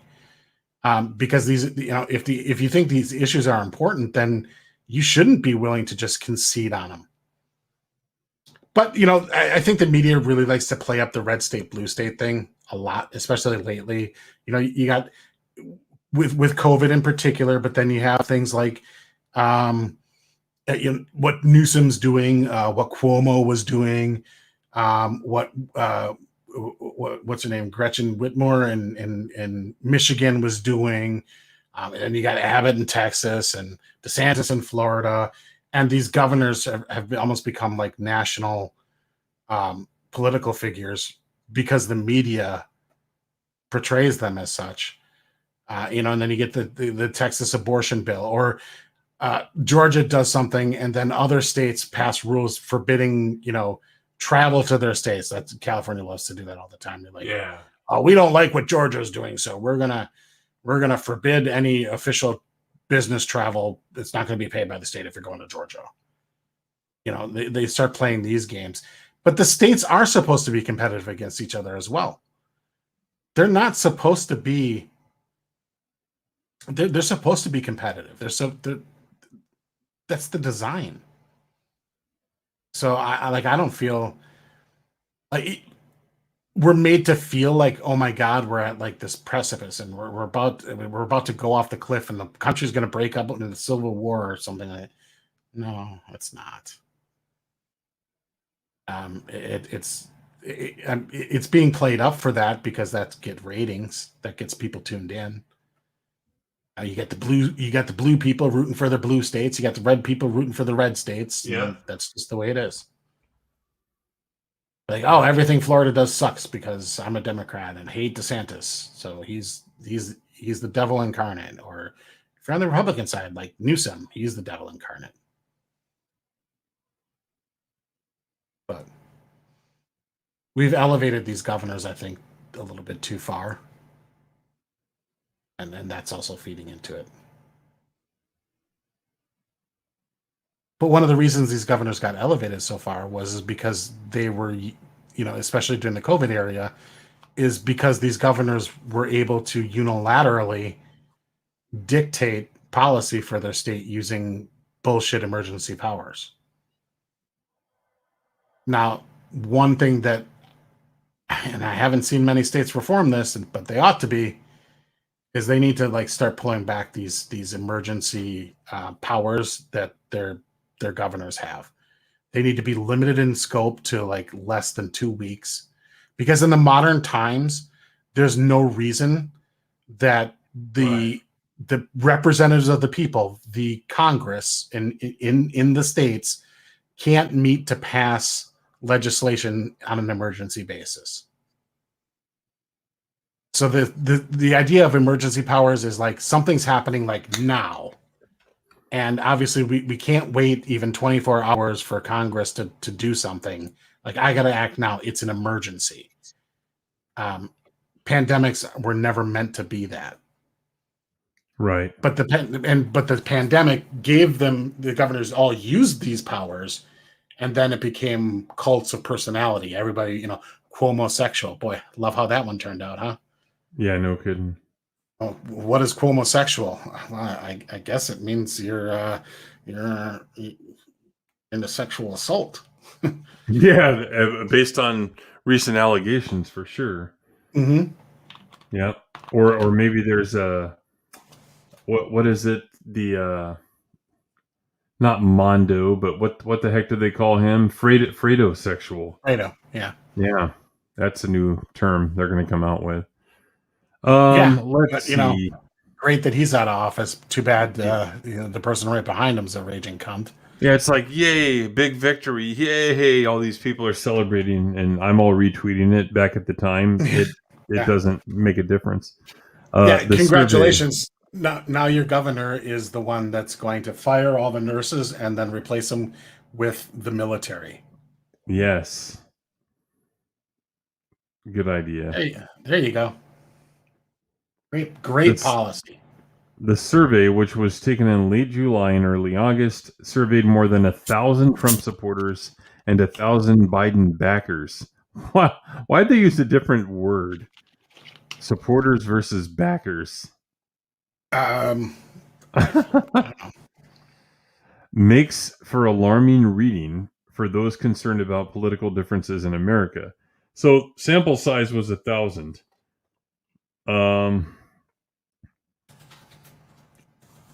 that's not that's a pretty good sample size for a poll. Yeah. We used to have this guy come in, and he was a hack because he predicted a landslide for Hillary in 2016. When he was wrong, he came back the next year and he had a bunch of excuses and said he would choose the same thing if given again, because the old methods of determining that are tried and true. Because I actually raised my hand at the Q&A section and he called on me and I'm like, what about these LA Times and like Trafalgar Group methods where they were calling people in polls saying, hey, who do you think your neighbor is going to vote for? Not who are you going to vote for? Who do you think your neighbor is going to vote for? Oh, Trump. Oh, Trump. Oh, Trump. Oh, Hillary. Oh, well, guess what? They were pretty damn accurate because people have, it doesn't matter who they're voting for. They will have like this innate embarrassment of admitting who they're voting for to a stranger that they'll never talk to again on the phone. So when you ask the question that way, there's more honesty. And those two, I think there was a third group that did something similar. They had pretty accurate poll results compared to the election results in 2016.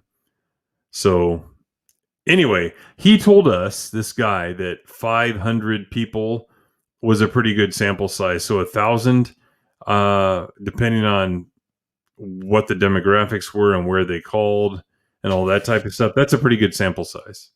Well, when conducting polls, like when you really dig into the weeds of them, there's a couple things, and I'm no statistics expert or anything like that, so layman's understanding of it, but who they're sampling matters more than how many they sampled.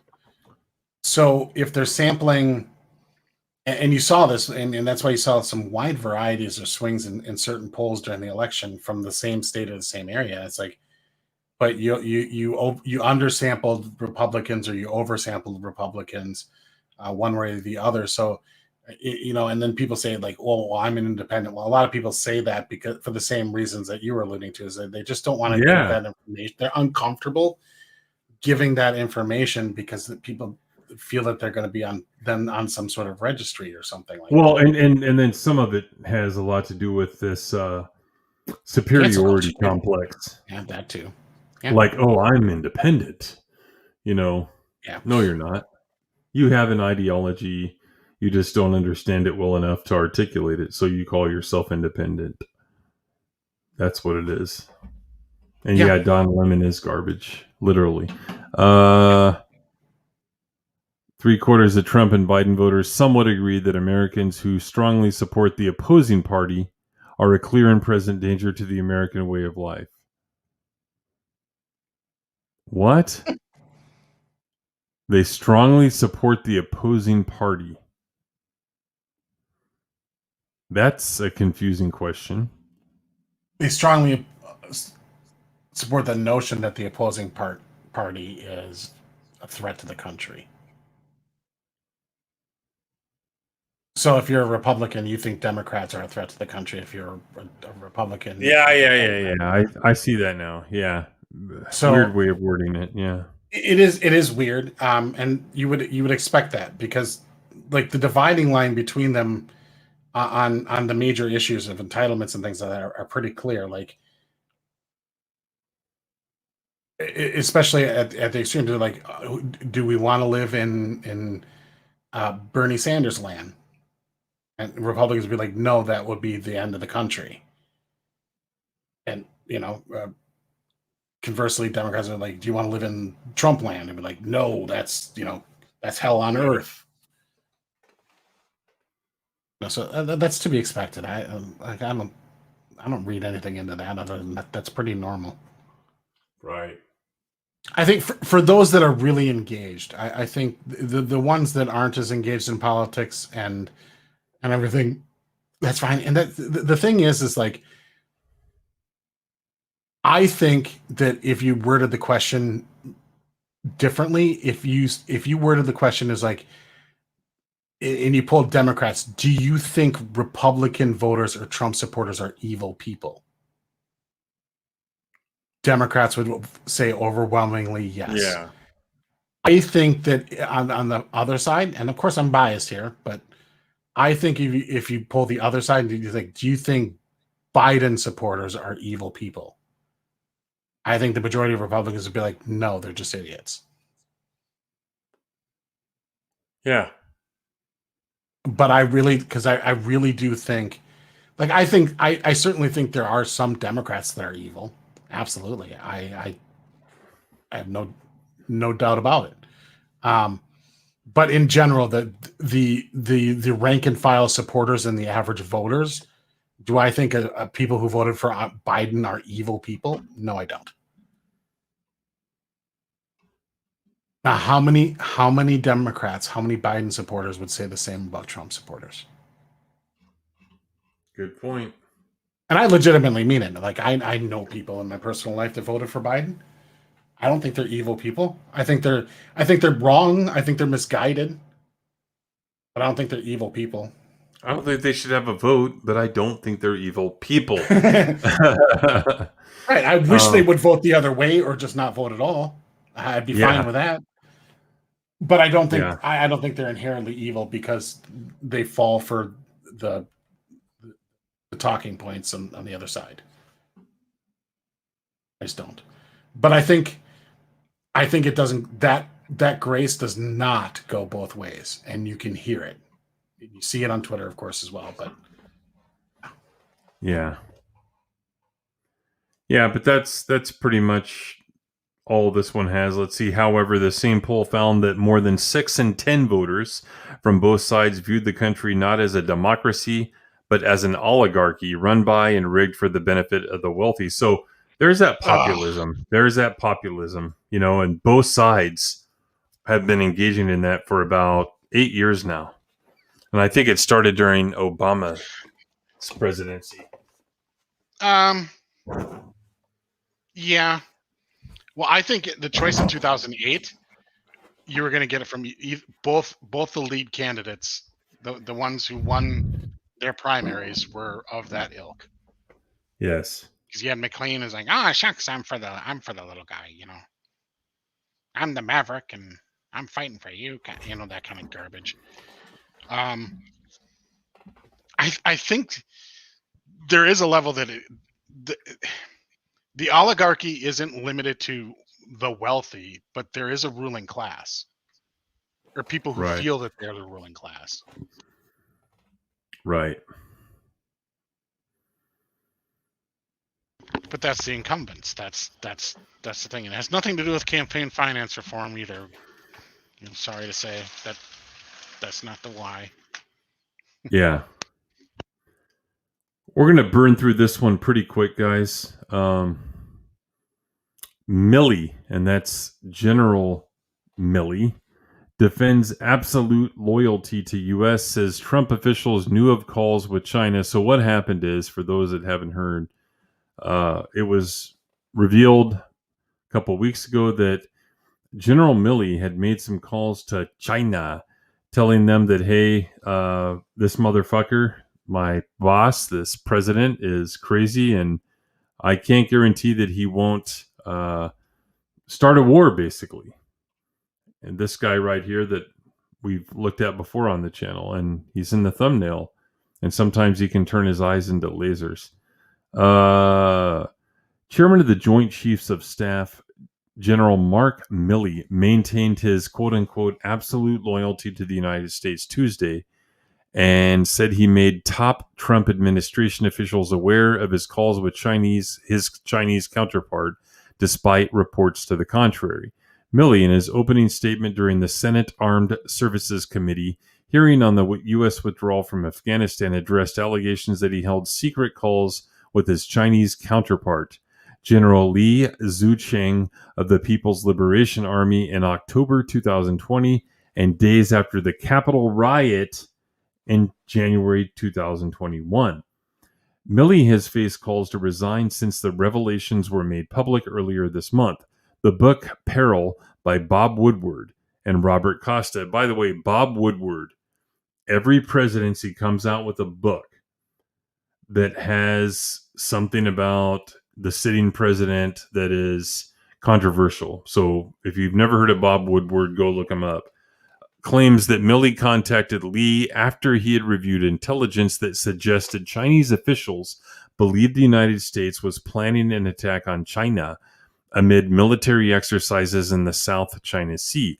The book claims Milley contacted Lee a second time to reassure him that the U.S. would not make any type of advances or attack China in any form.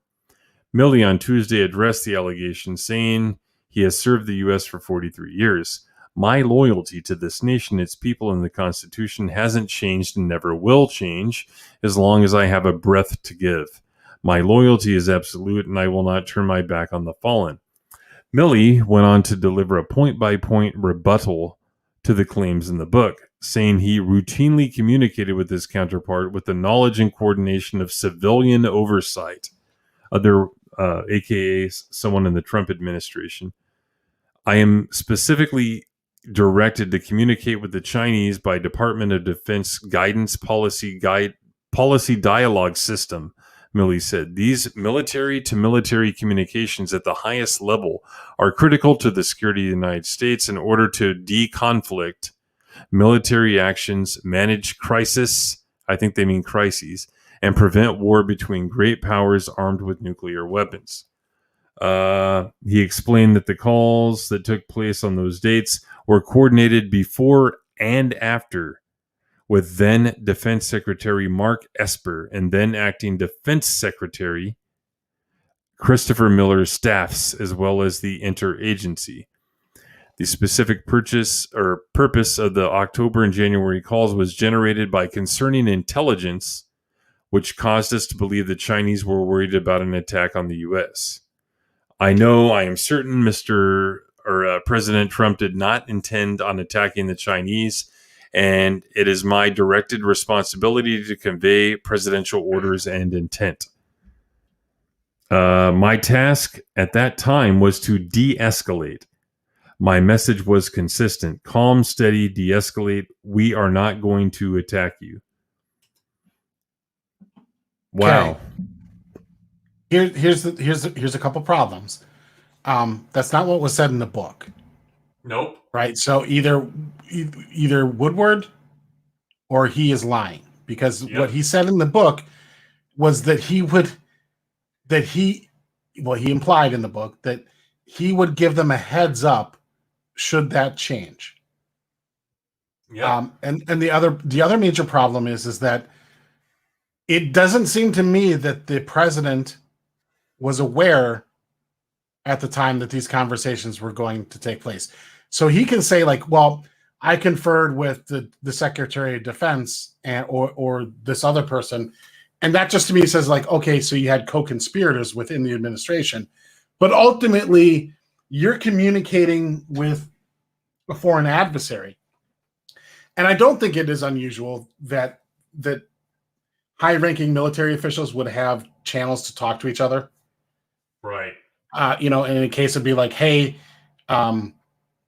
we're conducting this military exercise, back off. We're not going, this isn't an attack, whatever. Those kind of communications, fully expected. But that's not what he said that he said in the book. And okay, maybe he did say maybe he did tell the Secretary of Defense, but Trump seemed to be pretty surprised by the fact that this conversation took place. So you can say, well, like, look, I conferred with civilian authorities. You didn't confer with the president. And I would think that if you believe that tensions are such that you need to make this call to the Chinese to de-escalate it, I would think that is something that the commander-in-chief should be aware of. And the fact that if the Secretary of Defense then held that information back and didn't inform the president, then he's a co-conspirator. And it doesn't change the fact that what he did was or at least what he said he did in the book.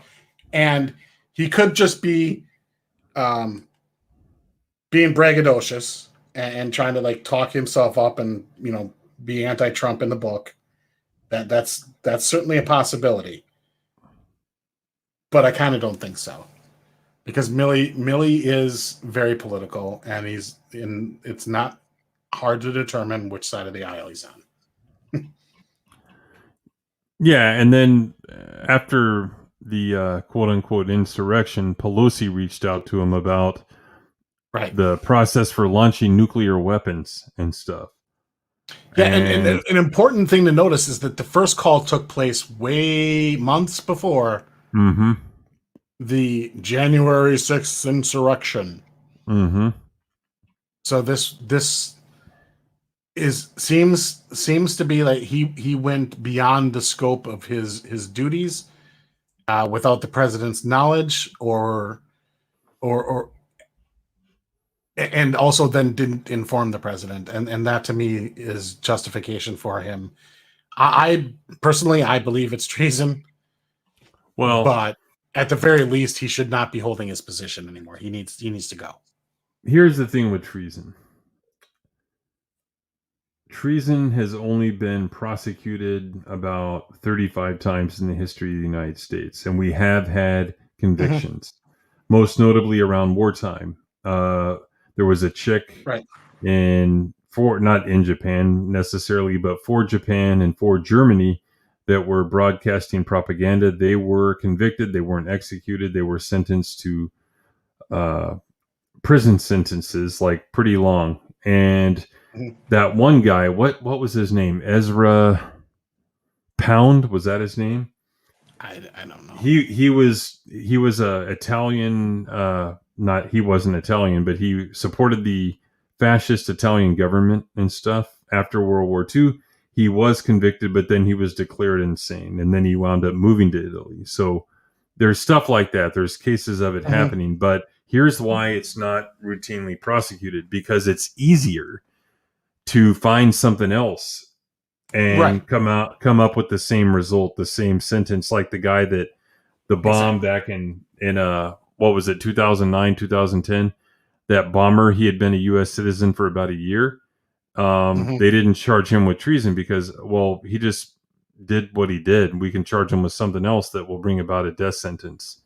So that's why you haven't seen it 30 or 40 times in the history of the United States. Think about how many millions, hundreds of millions of people that have been a U.S. citizen in that time, and only that many. That's like an astronomically low percentage of people that have been not just convicted of it, but accused of it, prosecuted for it.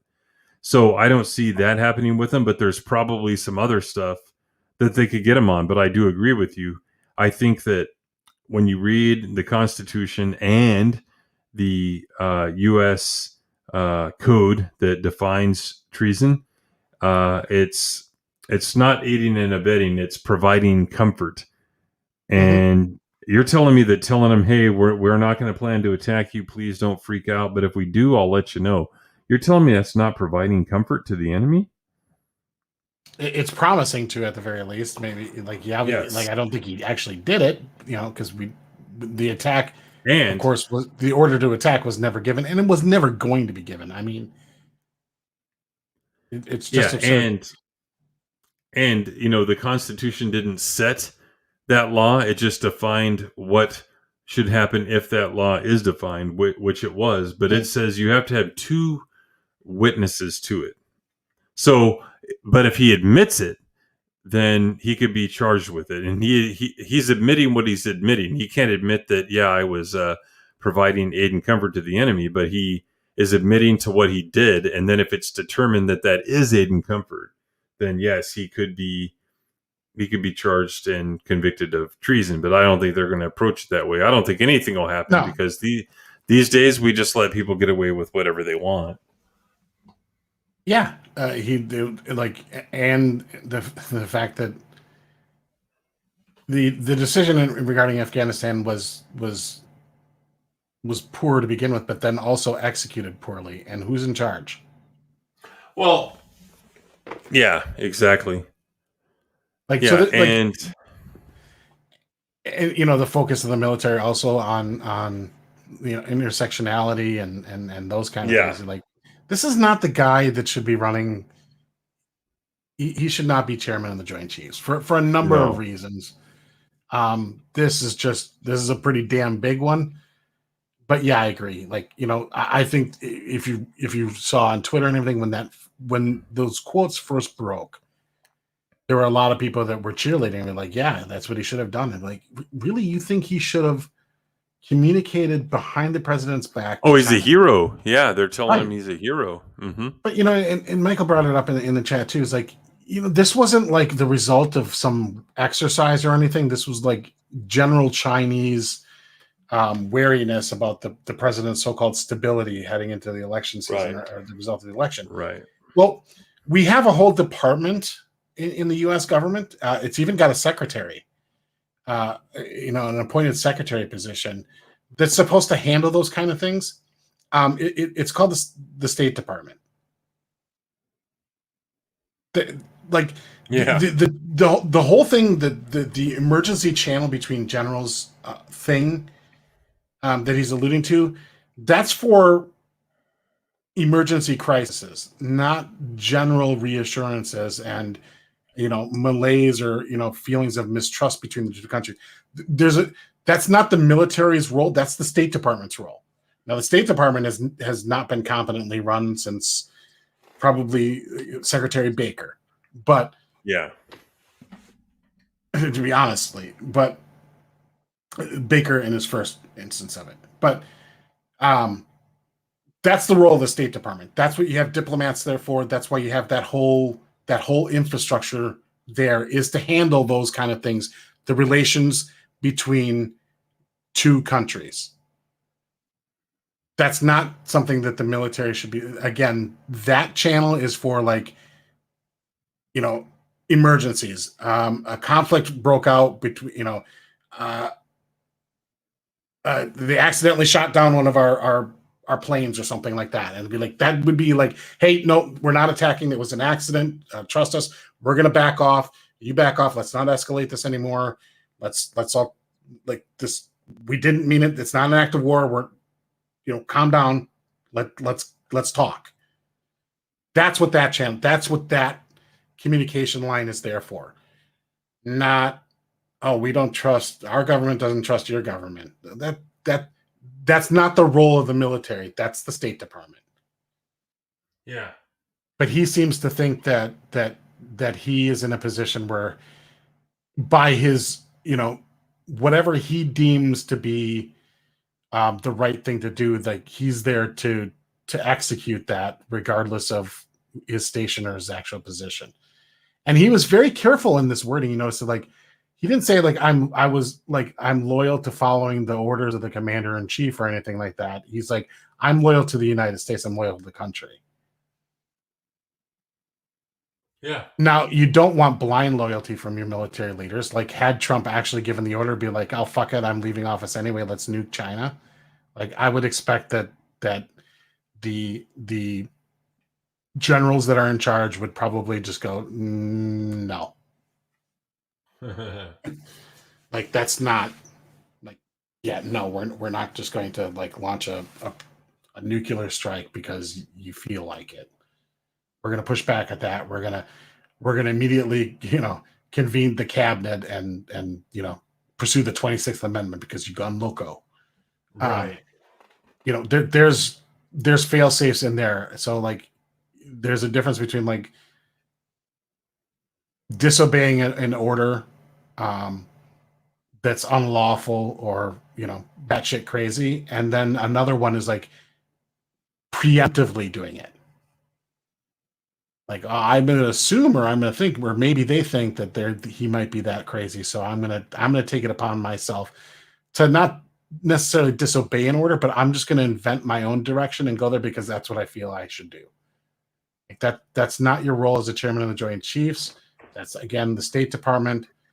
This guy is unfit for office. Yeah. He should go.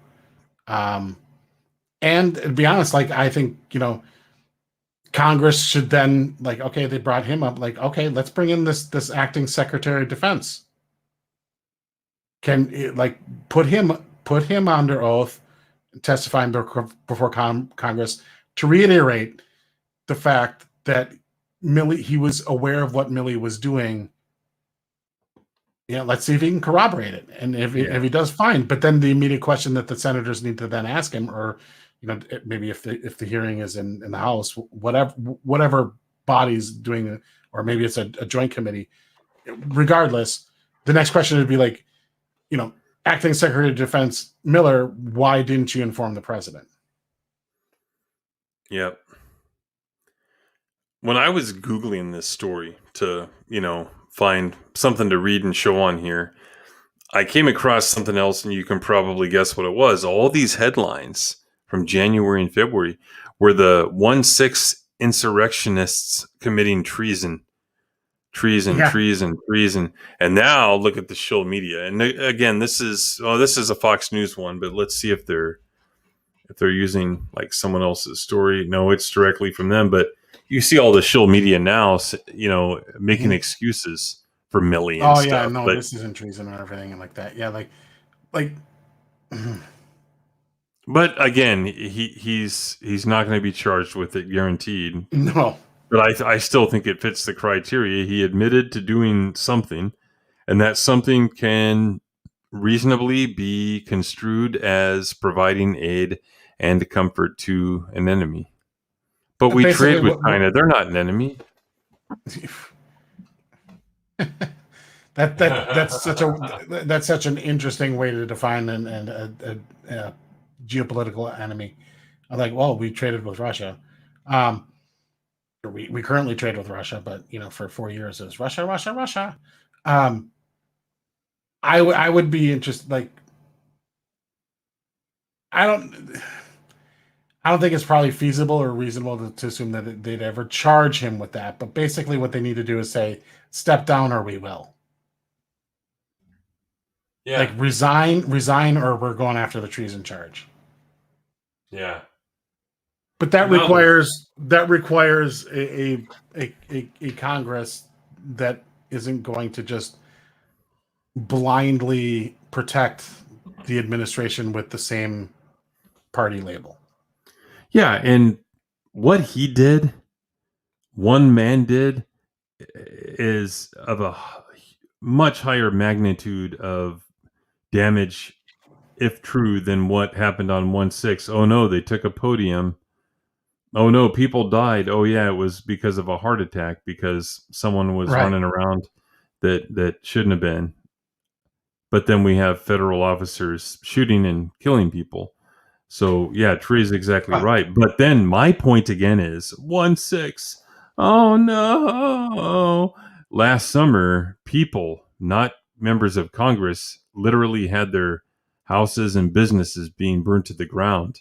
Where the hell were these people then when that's happening? When the little man, the one that they purport to support, were being abused by thugs and mobs. That's what I bring up when people bring up the quote unquote insurrection. Well, I mean, like, he wrote it from his house. Yeah. me either. Oh, I can see it from my house. But I forgot what I was going to say. But basically, the insurrection thing, or 1-6, there was never even a remote chance that there was going to lead to any sort of regime change, or that Congress was going to fail to properly certify the Electoral College results. That was all going to happen. And the proof is that just mere hours later, that's exactly what Congress did. Yeah. Like there was no insurrection. Like, notice that nobody's actually been charged with that. Like, forget about treason. They have not even charged anybody with insurrection. Like, I think the most that they're getting people on are basically some disorderly conducts, some minor assault charges, and mostly trespassings. And it's interesting. It'd be like, well, because they disrupted Congress. It'd be like, okay, so if somebody's being disruptive, let's say in the state house of Wisconsin when they're passing Act 10, was that insurrection? That was Scott Walker's bill to limit the power of public sector unions in the state. That was an insurrection, huh? Where they they all jam packed the state house and were yelling and carrying on. Yeah. No, it was an act of disruption. It was dealt with. The vote was carried out. Like it's just being. Well, I mean, it's obvious. They're just using it as a tool to silence or beat conservatives or Trump supporters over the head. Well, the thing is, there's no rational person can believe that. I don't want him charged with treason because I just want him out. But yeah, I want him out, but I don't want him charged with it because even if you could say, oh, it'll be a stain on his record and his person. No, because he'll use it to play victim because it's never going to stick. They're never going to be able to make it stick. And then he can go around saying that, he was victimized and all that stuff. And he'll be lionized by the left, his book is already half written. Oh yeah. Just like how Bush outed that CIA agent, quote unquote, that wasn't even like a field agent and all that stuff. Who was outed, and yeah, I remember that. But then, like, Obama actually did some outing, and nothing happened to him. But correct. Yeah, this guy is. I don't like him. Didn't like him before. Like him less now, and fuck him. No, he's not the person that you want in charge of the Joint But Chiefs. now, if you haven't noticed, like in the last day or two, in fact, possibly today, he's coming out and criticizing Afghanistan, saying that's not what we told Biden to do. So he's trying to, now he's doing that. So he's trying to dig himself out of the hole and build up some goodwill. Well, that was really interesting because you go back to that George Stephanopoulos interview that Biden gave. Biden said that that all of his top advisors were on board with his decision, and now, oh yeah, not so much. He kind of lied. Yeah. And, I don't trust Milley at all, but I also don't believe for a second that all the military advisors said, yeah, it'd be no problem if we gave up, our Air Force base there and just went to the regular airport and then left no troops behind. I have a hard time believing that none of them objected to that. Like Biden implied that they did. And of course Biden was lying. Because Biden isn't an honest person, either intentionally or by the fact that he just doesn't know what the fuck he's talking about. There he is. There's FuchNorris in the house. Hey.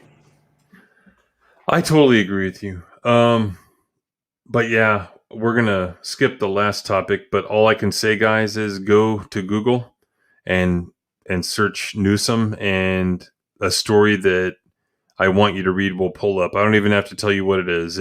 I guarantee it'll pull up. We have some shit shows coming in this country, all over the country over the next 6 months, over the next 3 months. It's going to be a shitty holiday season. So strap yourselves in. But yeah, I'm really tired tonight. Breathing in a mask at work several days a week. I don't care what anyone says. It makes you more tired. And that's the way I feel right now. But yeah, great conversation with Greg and everyone here being in the chat. You guys are awesome. What's coming up next? Tomorrow night, fall of night, if it doesn't rain, I'm going to light the motherfucking chair on fire, the old chair, because I have my new one that you guys helped me purchase. We're going to do that. If it rains, we'll have to delay it. Nothing Sunday night, but then we're back on Monday with Indecent Behavior with John F. Trent from Bounding Into Comics. He's the guy that writes a bunch of those, the majority of those articles that all the streams use. So they actually do stream themselves. So subscribe to Bounding Into Comics and watch their streams. They talk about all that stuff. And then I think that's it for the early part of the week. I don't think I have anything on Tuesday. I think my wrestling stream, Ring Into Focus, is back on, I want to say the 13th, if that's a Tuesday. I'm not sure if that's a Tuesday or not off the top of my head. But yeah, that's what's coming up, guys. I'm going to do some shorts tomorrow. There's something that happened on Star Trek Lower Decks that apparently Greg wasn't aware of. It's going around Twitter. It's disgusting. I've seen it on Twitter now. Yeah. Yeah, I'm going to do a short on that. Yeah, it not surprising, but at the same time also shocking. So I'm going to do a short on that and some other stuff. I think people are forgetting season 1 on that one. We'll talk about it later. But okay. Yeah, and we'll definitely talk about that the Sunday after next on Off the Treks for sure. But yeah, thanks. Tomorrow on Fall of Night.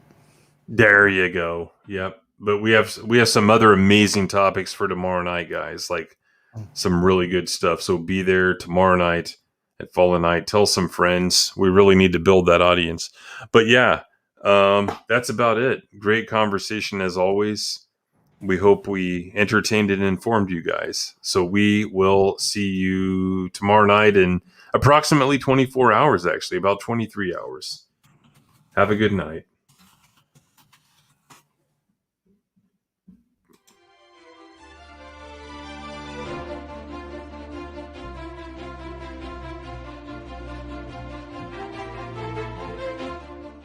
Is that legal? I will make it legal. Where do you get this bureaucratic bull? You have all the character references of a politician. Intelligence has nothing to do with politics. This president is not above the law. If the dirty air don't get you, the politicians will. The last remnants of the old republic have been swept away. These orders have forced us to declare independence.